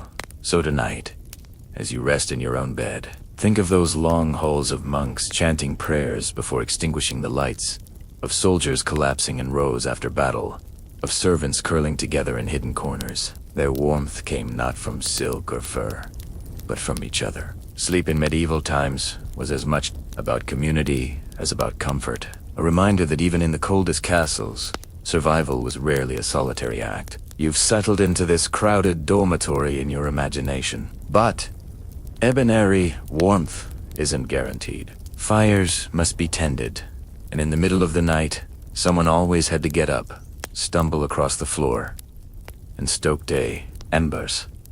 Medieval sleep was rarely uninterrupted. People woke frequently, not just from the discomfort of straw or the coughs of neighbors, but from the practical necessity of keeping the fire alive. The medieval body clock was different from ours. People didn't expect a straight 8 hours of rest. Instead, they lived with what some scholars call segmented sleep. A first sleep came after dusk, lasting a few hours until midnight or so. Then many awoke, sometimes to tend fires, sometimes to pray, sometimes to check animals or children. After an hour or two of quiet wakefulness, they returned to a second sleep until dawn. In the freezing months, this break often revolved around fire maintenance. Without it, embers died and chambers became unbearable. One well-known record comes from the writings of a 5th-10th century physician who recommended using the interval between first and second sleep for reflection, conversation, or even intimacy. To him, this waking period was natural. But to the castle servant trudging across icy floors to feed logs into a hearth, it was less philosophy and more duty. He heard the crackle of fresh wood, blew into the embers, and prayed they would catch. A curious custom appears in some rural accounts. Families assigned watch duties, especially in large halls. Each adult took turns rising to check the fire. In monasteries, bells rang at intervals through the night, calling monks to prayer and coincidentally ensuring someone was always awake. 2. Mind the hit. Sleep was not a private withdrawal from the world, but a shared rhythm punctuated by responsibility. Historians debate whether segmented sleep was universal or more common in Northern Europe, where winter nights stretched long. Some argue it was dictated by necessity. The length of darkness simply made a single stretch of sleep impractical. Others suggest it was cultural habit, not entirely dependent on geography. The debate continues, but what remains clear is that tending the fire was at the heart of these nighttime rhythms. Imagine yourself waking in the dead of night. The room is silent, but for snores.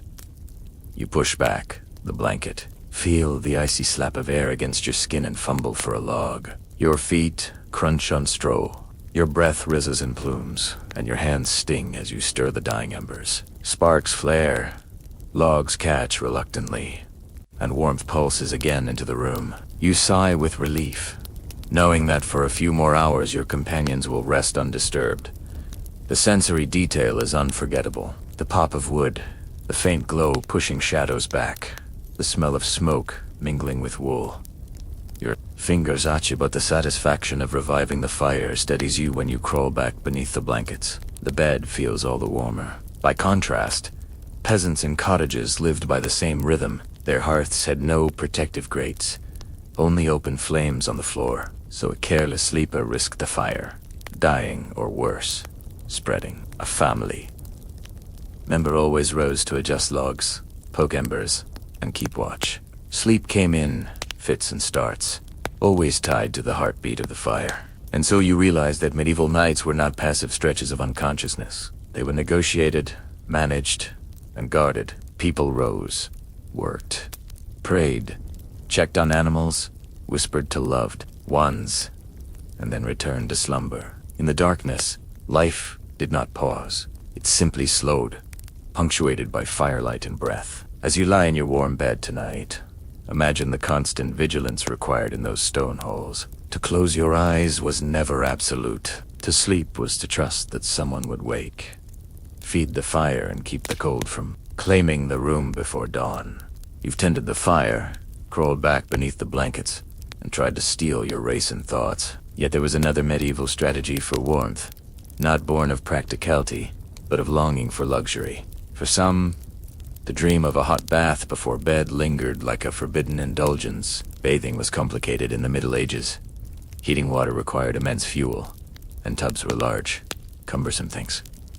A warm soak was far from an everyday habit. It was a special event, and often communal. But for those who could afford it, slipping into steaming water on a winter night was a kind of magic. Chroniclers describe noble women lowering themselves into wooden tubs lined with cloth, steam curling up in the lamplight, attendants standing by with warmed towels. To step out of such a bath and then slide between sheets was to feel briefly that winter had lost.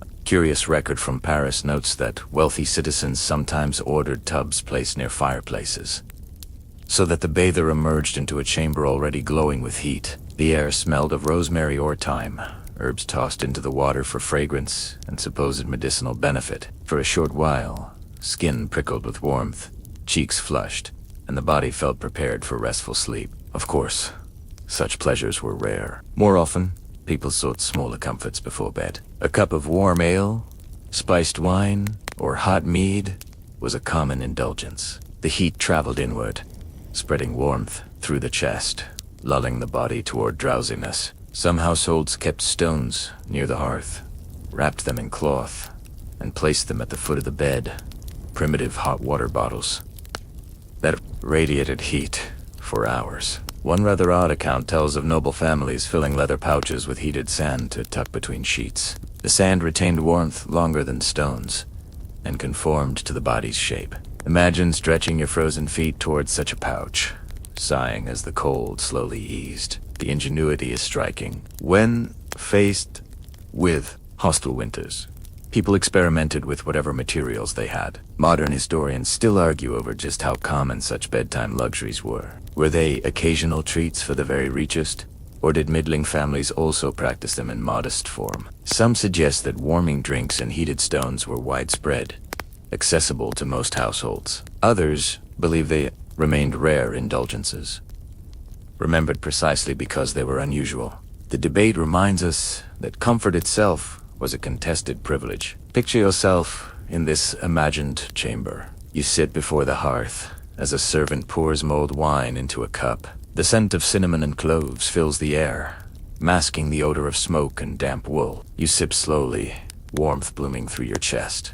Your eyes grow heavy, your limbs loosen, and when you finally climb into bed, the blankets feel less oppressive, more inviting. At the foot of the bed, a stone wrapped in cloth radiates faint heat against your toes. For once, you do not dread the night. The sensory impressions are vivid.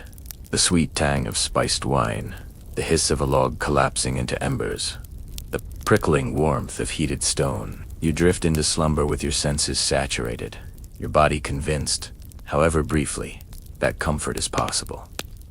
But here's the truth. Such indulgences were fragile. Heat faded quickly, drinks cool, and by midnight, the chamber was cold again. What these rituals offered was not permanent relief, but a kind of psychological grace, moments of ease that made the endless chill tolerable. So as you rest tonight, think of how deeply medieval people yearned for warmth. They engineered clever tools, sought fleeting indulgences, and transformed even a hot drink into a strategy for survival. Their nights were not effortless, but they were resourceful. And every bath, every stone, every sip of ale was a small rebellion against the cold. Even after baths, heated stones or mulled drinks, medieval people never relied on practical measures alone. Cold was not just a physical enemy. It was a spiritual and supernatural one, too. Night was dangerous. The air itself suspected of harboring illness and malevolent forces, and so people turned to charms, rituals, and superstitions to guard them as they slept. One commonly recorded practice was hanging amulets above the bed. These might be simple crosses carved from wood, small relics said to contain saintly power, or even herbs bound in little pouches. Rue, mugwort, and juniper were popular choices believed to drive away not only evil spirits, but also the night air thought to be poisonous. Imagine lying in bed beneath a canopy strung with fragrant bundles, the scent mingling with the smoke of the hearth and the musk of wool blankets. Prayers were another shield. Monastic rules encouraged reciting psalms before lying down, and noble families often repeated paternosters or amaras at the bedside. But even peasants whispered charms, half prayer, half spell, as they crossed themselves against frost or fever. Some murmured verses over children, pressing kisses on their foreheads to keep the night hag away, a figure blamed for suffocating sleepers. A curious detail appears in a German household manual from the 15th century. Sleepers were advised to place iron objects, such as a knife or scissors, beneath the bed or pillow. Iron was thought to repel demons and fairies that slipped into rooms during the long hours of darkness. The metal glinted faintly in the firelight, a silent guard against unseen intruders. And then there were rituals tied directly to warmth. One folk belief insisted that turning your shoes upside down beside the bed would keep frost from biting your toes. Another claimed that if you whispered the names of 3 saints before blowing out the candle, your body heat would not flee in the night. To us, these sound like quaint superstitions. To them, they were strategies as vital as an extra blanket. Scholars remain divided on how seriously people took such practices. Some argue that charms and prayers were heartfelt, deeply ingrained in the rhythm of daily life. Others suggest they were more like habits, gestures performed out of custom, even if not fully believed. Either way, the rituals reveal something essential. Sleep was never trusted. It was a vulnerable state where cold, illness, and spirits could all strike. People needed both physical and spiritual defenses. Picture yourself lying in a medieval bed. Now, the curtains are drawn, the fire is low, and the chamber is filled with shadows. Above you hangs a sprig of juniper, its sharp scent cutting through the smoky air. Beneath your pillow rests a small iron knife, hidden but comforting. You whisper a prayer, words soft and rhythmic, and then cross yourself before pulling the blankets tighter. The night feels less menacing, as though the rituals have carved a circle of safety around your fragile body. The sensory details deepen the experience. The rustle of herbs brushing against the canopy, the faint metallic smell of iron near your head, the warmth of wool against your skin, and the lingering echo of whispered words. In that moment, faith, superstition, and survival are all intertwined. Peasants practiced the same, though with different materials. Instead of relics, taeyung, crude charms, carved wooden figures, knotted cords, or simple herbs gathered from fields. Parents tucked garlic under children's pillows, believing it warded off both sickness and spirits. Even animals were included. Cows and sheep in byres were sometimes blessed before nightfall. Their presence thought to strengthen the household against frost. In every class of society, the cold night was not just endured with cloth and fire, but with ritual. The medieval mind sought warmth in the body and safety in the unseen. To sleep was to step into mystery, where prayer and herb, iron and flame all work together against the long darkness. So when you tuck yourself into tonight, imagine those little gestures, the flipped shoes, the sprig of rosemary, the whispered saint's name. They were small comforts, no less real for being intangible. For the medieval sleeper, survival was never purely physical. It was also spiritual armor, woven from faith, habit, and hope. Step back from the bed itself and look at the chamber as a whole. Beyond blankets, dogs, or charms, the architecture of a room shaped how well its occupants could endure the night. Castles were built first for defense, but over time builders experimented with ways to make the interiors more livable. The result was a patchwork of features, some clever, some symbolic, that aimed to carve warmth out of stone. One such feature was the solar, a private room often set aside for the lord and his family. Unlike the cavernous great hall, the solar was smaller, higher in the building, and easier to heat. It usually had its own fireplace, thick hangings on the walls and windows facing the sun. This wasn't luxury in the modern sense. It was strategy. By reducing the size of the room, the fire's heat had a fighting chance of lingering. Tapestries became more than decoration. Woven from wool or silk, they lined the walls with color and stories, saints, hunts, mythical beasts. But they also served as insulation. A tapestry might be 10 or 20 feet wide, heavy enough that servants struggled to hang it. Behind it, the damp stone was hidden, and the air near the wall grew a little less icy. Step close to one, and you could even smell the lanolin of the wool, earthy and faintly comforting. Archaeological surveys show that many chambers had wooden paneling installed for the same reason. Oak boards created a buffer zone, trapping pockets of air and making the space feel less like a cave. Servants stuffed gaps with tow, moss or rags to stop drafts. The result was imperfect, but it demonstrated the lengths people went to transform inhospitable fortresses into homes. A curious detail emerges in the state accounts. Nobles often moved their most prized tapestries from castle to castle, carrying them like portable walls. They weren't just art, they were survival gear. A Lori Travin without his hangings was like a soldier without armor. Specialists in medieval domestic life still argue over just how effective these architectural features were. Some believe they genuinely reduced drafts and retained heat. Others insist the psychological comfort mattered more than the physical difference. Walking into a chamber hung with brilliant cloth and glowing with firelight might feel warmer, even if the actual temperature barely changed. That debate underscores the subtle interplay between perception and survival. Now, picture yourself stepping into such a room. The door closes behind you, muting the howl of the wind from the corridor. The walls are draped with crimson and gold tapestries, their woven figures half-lit by candlelight. The fire flickers in a carved stone hearth, smoke twisting upward. Above you, the timber ceiling seems lower than in the great hall, the space more intimate. It is still cold. You see your breath in the air, but less hostile than the open chambers below. The sensory impression is layered.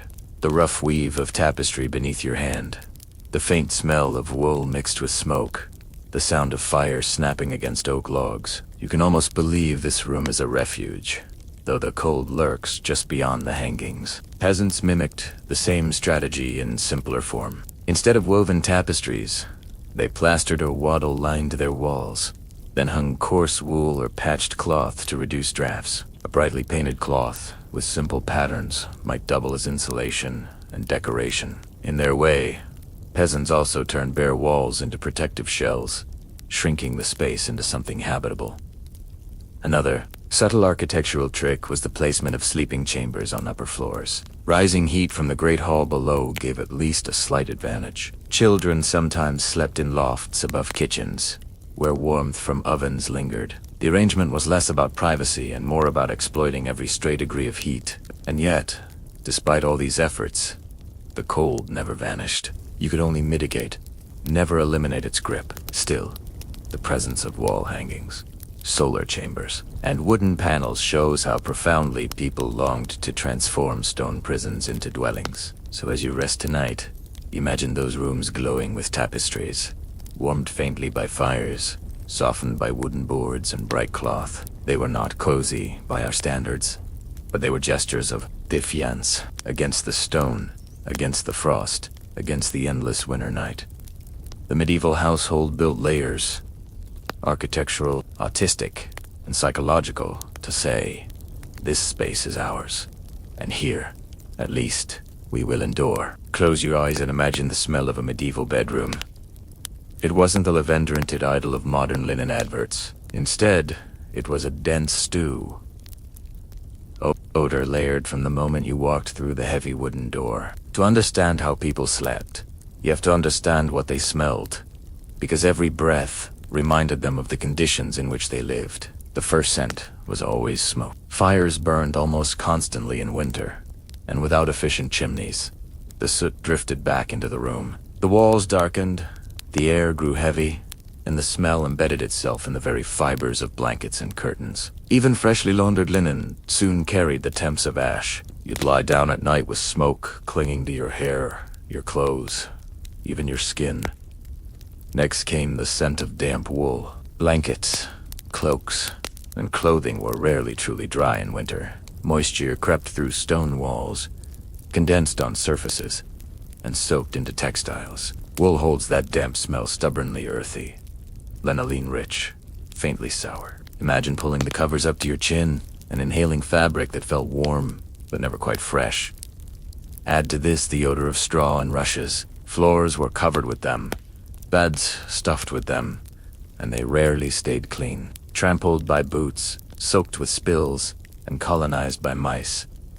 Rushes turned musty quickly. Straw mattresses released grassy scents at first, but after weeks of use, they reek of sweat and decay. Each shift in bed released another puff of that earthy smell into the air. One curious note in a 14th century household manual recommended sprinkling dried herbs, rosemary, lavender, or meadow unto rushes to sweeten the chamber. For a few days it worked. The fragrance mingled with the heavier odor, masking them just enough to seem civilized. But soon the herbs wilted, crushed beneath feet, their scent fading into the background, while the sourness of old rushes returned. Then there was the human smell. Hygiene was limited, baths infrequent, and sweat constant. People slept in layers of clothing that absorbed the day's odor. Leather, wool, unwashed skin. Beds shared by families or companions compounded this. Breathing the air of a medieval chamber meant inhaling the scent of other bodies, sometimes comforting, sometimes suffocating. Scholars debate just how overwhelming these smells truly were. Some argue that medieval people, accustomed to constant exposure, barely noticed. Others believe contemporaries were very much aware, which is why they valued herbs, perfumes, and incense so highly. Evidence from inventories and medical texts suggests the latter. People complained of foul air, sought remedies, and took steps to counteract it. The debate itself reminds us that smell was not secondary. It was central to the medieval experience of sleep. Now place yourself in such a room. The fire is burned low, leaving only the bitter temps of smoke. The damp wool blanket itches your chin. Straw beneath you releases a musty breath each time you shift. The rushes on the floor rustled faintly as mice scurry through crumbs. Your companion beside you exhales, warm but heavy with sweat and ale. Above it all floats a faint trace of rosemary, sprinkled days ago, now barely masking the stew of odor. The sensory reality is overwhelming. It presses into your nose and lungs, embedding itself into memory. You cough, adjust the covers, and try to breathe shallowly until sleep comes. This was normal. This was life. Peasants experienced the same, though on a smaller scale. Their cottages were filled with the smell of livestock. Since animals often shared the same structure, cows, sheep, and chickens contributed their odor, creating a pungent mixture that city travelers found unbearable, but villagers accepted as part of survival.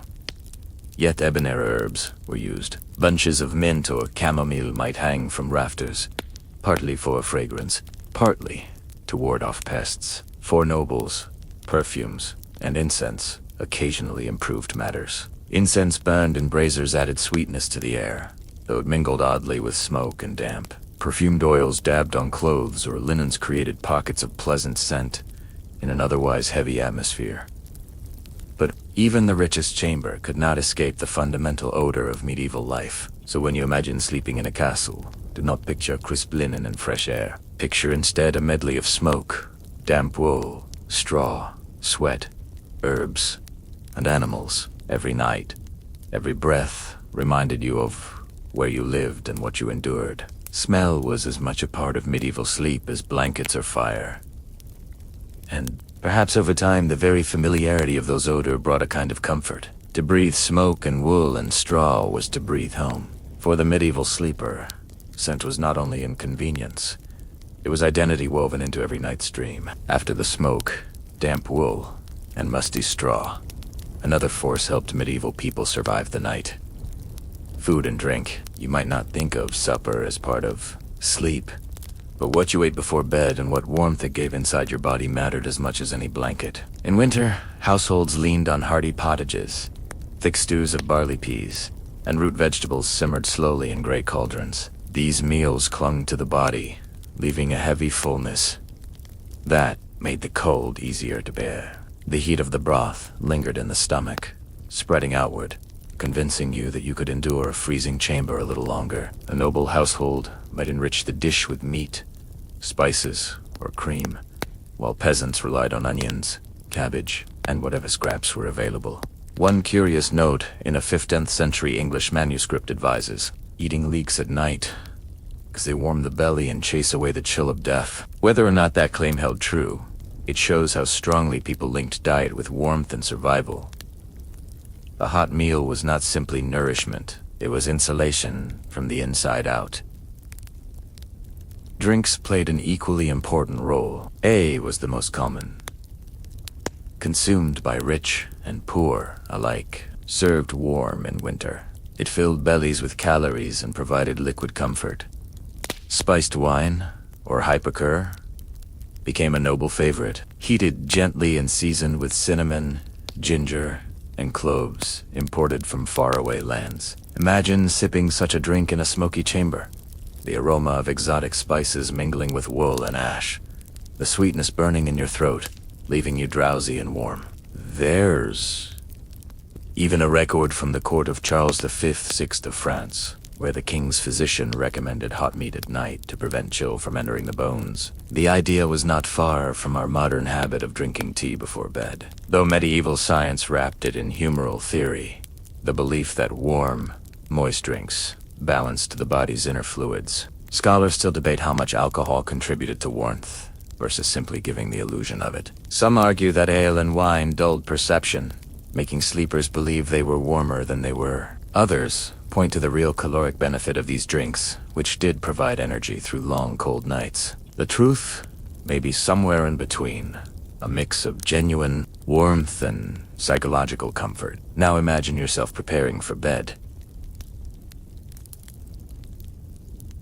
A servant hands you a wooden cup of mulled wine. The surface steams, sending waves of spiced aroma into your nose.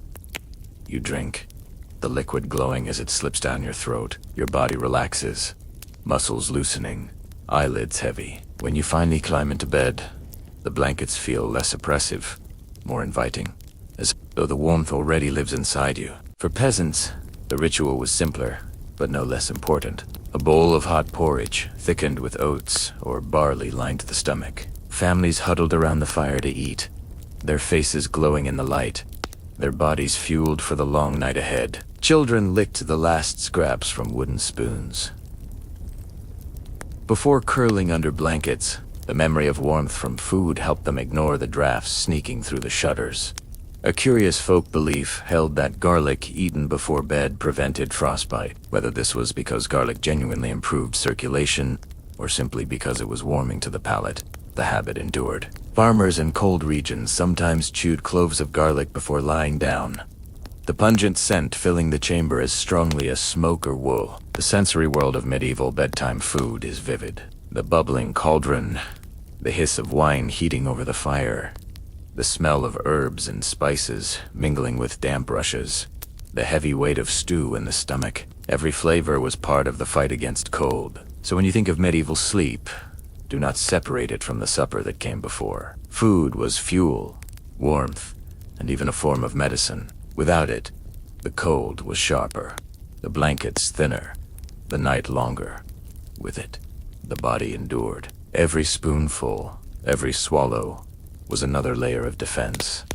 An inner blanket, invisible but essential, against the freezing stone around you. Think now of the most vulnerable people inside a medieval castle. The children and the elderly. Their bodies, less resilient to cold, often bore the brunt of winter's cruelty. If a healthy adult knight or servant shivered through the night, a child might wake blue-lipped, and an old woman might not wake at all. Survival for these groups depended on extra care, communal support, and sometimes sheer luck. Household records from noble families show that children were rarely given their own chambers. Instead, they slept in nurseries close to the warmth of kitchens or clustered with servants. Young pages and squires, destined for training, often bunked together in crowded rooms, their laughter and chatter muffled by blankets at night. The logic was simple. More bodies meant more heat.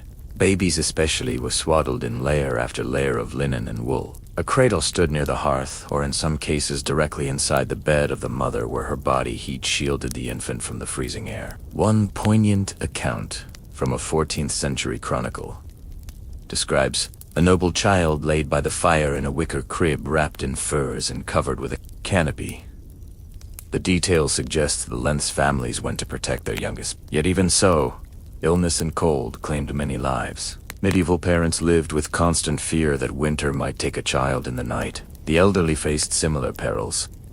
Frail bodies produced less heat and tolerated fewer drafts. In peasant cottages, grandparents often slept closest to the fire. Wille Junger, adults accepted colder spots. In castles, aged relatives were placed in smaller chambers or even moved into kitchens during the coldest months. A curious letter from Burgundy tells of an elderly matron who insisted on sleeping in the bakehouse, arguing that the oven's residual warmth gave her a second youth. Medical texts of the period often advised special measures for the old and young. Physicians recommended heated stones wrapped in cloth to be placed at their feet or mulled drinks to fortify the humors. They warned that sudden chills could extinguish the flame of life, a vivid reminder of how vulnerable these groups were. Historians continue to discuss whether medieval families treated children and elders with extra indulgence, or simply folded them into the same survival strategies as everyone else. Some argue that the emphasis on protecting them reflects deep compassion. Others point out that mortality rates remained high, suggesting limits to what families could realistically do. The tension between care and inevitability shaped how people viewed age and childhood. Now imagine the scene of a winter's night in a peasant cottage. A baby lies swaddled tightly, his tiny face barely visible. A grandmother snores softly by the hearth, the faint glow of embers painting her cheeks red. Parents tuck cloaks over both, ensuring they receive the warmest spots. Children crowd together on a straw mattress, giggling until exhaustion silences them. The chamber smells of porridge, smoke, and wool, but the warmth of family togetherness lingers. In a castle, the image is different, but no less vivid. A nursemaid rocks, a cradle near the fire, humming softly, while a child whimpers against the chill. Upstairs, an elderly noblewoman insists her bed curtains be drawn tight, while a servant places hot stones at her feet. She mutters prayers, clutching a rosary, fearful of the cold's creeping hand. In both worlds, the youngest and oldest require the most attention, and sometimes even that isn't enough. The sensory detail is striking. The crackle of logs as they're added to the fire, the soft rustle of swaddling cloth, the weaves of an old man adjusting under blankets. You feel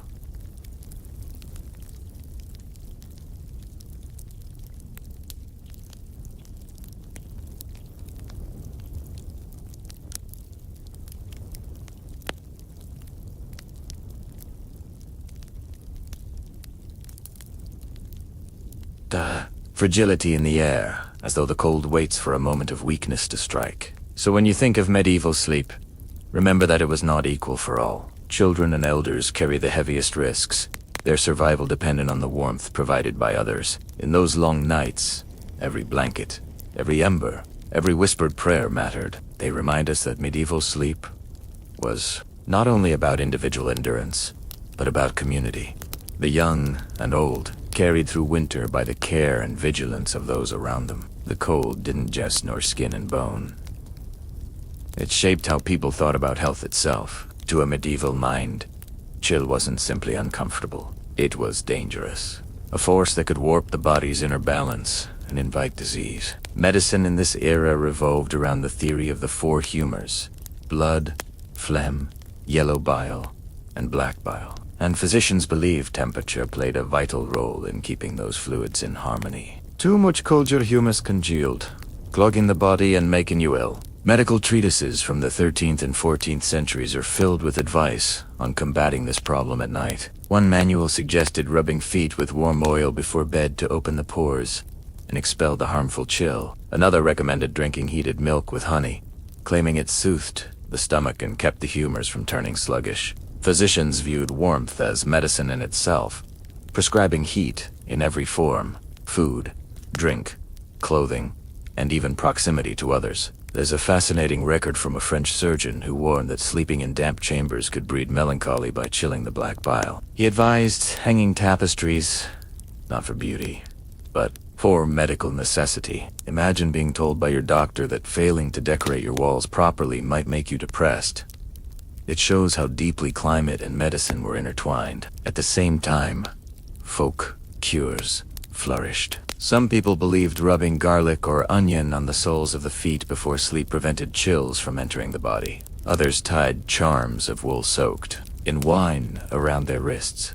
A curious prescription from an English herbal advises keeping a live rooster in the bedroom to draw away the frost from man. Whether anyone truly slept with a squawking chicken nearby is uncertain, but the belief reveals just how desperate people were for remedies. Modern scholars still debate how effective medieval health practices against cold really were. Some argue that oils, heated drinks, and herbal remedies did provide modest relief, easing circulation and offering psychological comfort. Others insist most of these treatments were symbolic, offering little real benefit beyond placebo. The disagreement continues.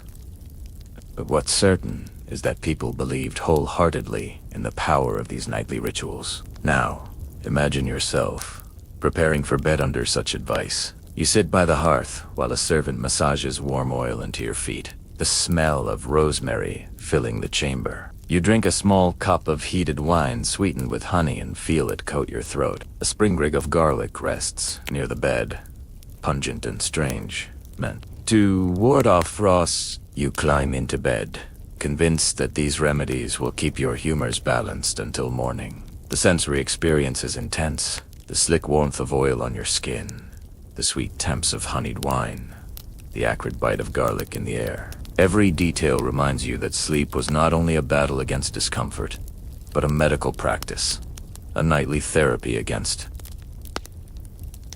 the threat of imbalance. Peasants, too, had their own remedies. Women brewed herbal teas of nettle or chamomile for children, believing the warmth prevented coughs. Men wrapped their legs in wool soaked in vinegar to keep circulation strong. In cottages, these practices blurred the line between superstition and science, but they gave people agency in a world where illness often felt inevitable. The irony, of course, is that many ailments came from the very strategies used to combat cold. Fires filled lungs with smoke, heavy blankets triggered joint pain, and oily ointments collected dirt. Yet to medieval minds, these were minor costs compared to the greater peril of frost seeping into the body. Better to cough in a smoky room than freeze in a clean one. So when you picture medieval sleep, remember it wasn't just a matter of enduring discomfort. It was wrapped in theories of health, remedies both strange and familiar, and a constant anxiety that cold might tip the balance of life itself. Every night was a medical event. Every blanket an herb, a prescription. Every ember a treatment. And to drift into slumber was to trust that these efforts were enough to carry you through until morning. Even with fires, blankets, herbs, and charms, there were nights when none of it was enough. Step into a castle chamber at the height of winter, and you might see something uncanny, frost blooming on the inside walls. Imagine lying in bed and noticing a delicate lace of ice tracing the stones, or waking to find your wash basin frozen solid. The water inside turned to a glassy block. The cold didn't stay politely outdoors, it invaded, decorating rooms with its own cruel artistry. Chroniclers record moments when entire households woke to frost on their bed curtains. One noble woman wrote in a letter that her canopy glittered as though sewn with silver, meaning the moisture from her own breath had crystallized overnight. To us, it sounds poetic. To her, it was miserable proof of how inhospitable even a well-furnished chamber could be. Archaeological evidence supports these accounts. In certain preserved castles, faint salt streaks and moisture stains suggest how water condensed on walls and floors. Without insulation, warm indoor air met freezing stone, and frost took hold. Servants scraped ice away in the mornings, only for it to return each night. A curious anecdote survives from Scandinavia. In summers, icicles formed on rafters indoors, dripping onto unlucky sleepers below. Servants hung cloths to catch the meltwater, a primitive solution to an unnerving problem. Imagine drifting off and hearing the faint crack of ice above, wondering if a shard would fall onto your bed. Scholars still discuss how common this phenomenon was. Some believe frost indoors was typical only of Northern Europe, where winters were harsher. Others argue that even in temperate regions, poorly heated stone chambers easily reached freezing temperatures. The truth may be both. Severity varied by region, but the risk of waking to ice inside your room was never far away. Now, put yourself in that sea. You wake in the dim gray of dawn, breath fogging in the air. The bed curtains are stiff, edged with frozen crystals. When you reach for the wash basin, your fingers touch ice instead of water. Your joints ache from the cold, and the thought of leaving the covers feels like punishment. The sensory detail is vivid. The sharp sting of frozen fabric against your skin. The brittle creak of wood shrunk by frost. The silence broken only by the faint drip of melting ice. Peasants lived with the same problem, though in different forms. In cottages, frost coated the inside of thatch and rafters, drifting down like snow during the night. Children sometimes woke with frost clinging to their hair. Parents joked grimly about sleeping with the clouds indoors, yet humor could not disguise the hardship. Frostbite, chilblains, and respiratory illness followed in its wake. Nobles, despite their wealth, couldn't entirely escape it. Hot stones and furs kept the body alive, but the surrounding air remained hostile. Diaries hint of the psychological toll. People spoke of dreading the moment they had to leave bed in the morning, of feeling imprisoned by blankets, because the room beyond was too cruel to face. One English poet even turned it into metaphor, writing of love as a bed without frost inside the hang. For him, true intimacy meant defying the nightly chill, creating warmth where the world offered only ice. It reveals how deeply the experience of frost-shaped imagination, as well as reality. So, as you think of medieval sleep, remember the surreal beauty of those nights when cold decorated the very walls. To live in a castle was to share your chamber with ice. To wake each morning reminded that stone and frost were allies against your comfort. And yet, people endured, scraping ice away, layering blankets, whispering prayers, and braving mornings that felt as harsh indoors as out. Picture yourself not in a castle this time, but on the road, far from familiar chambers.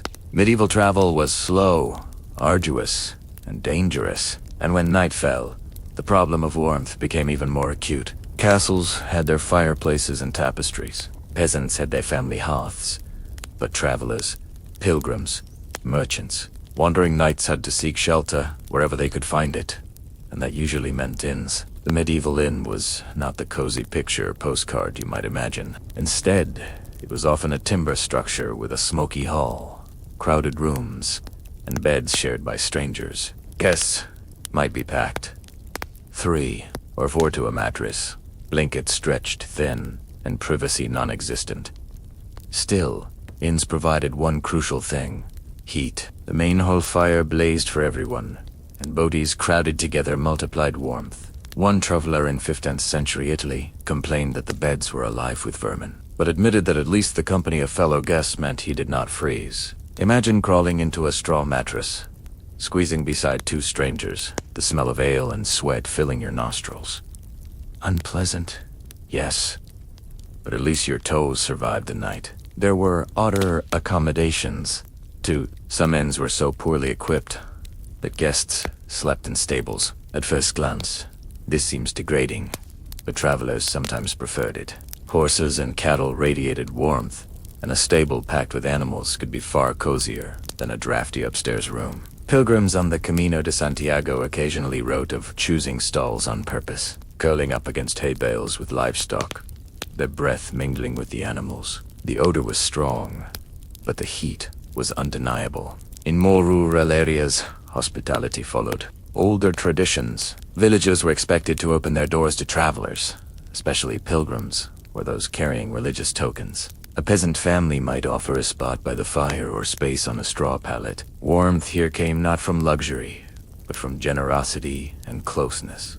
You'd sleep shoulder to shoulder with strangers, listening to the crackle of a humble hearth, the smell of stew still lingering in the rafters. A curious record from a 14th century French town describes communal inns where long wooden platforms were laid out, covered in straw, and dozens of travelers lay side by side, men and women alike.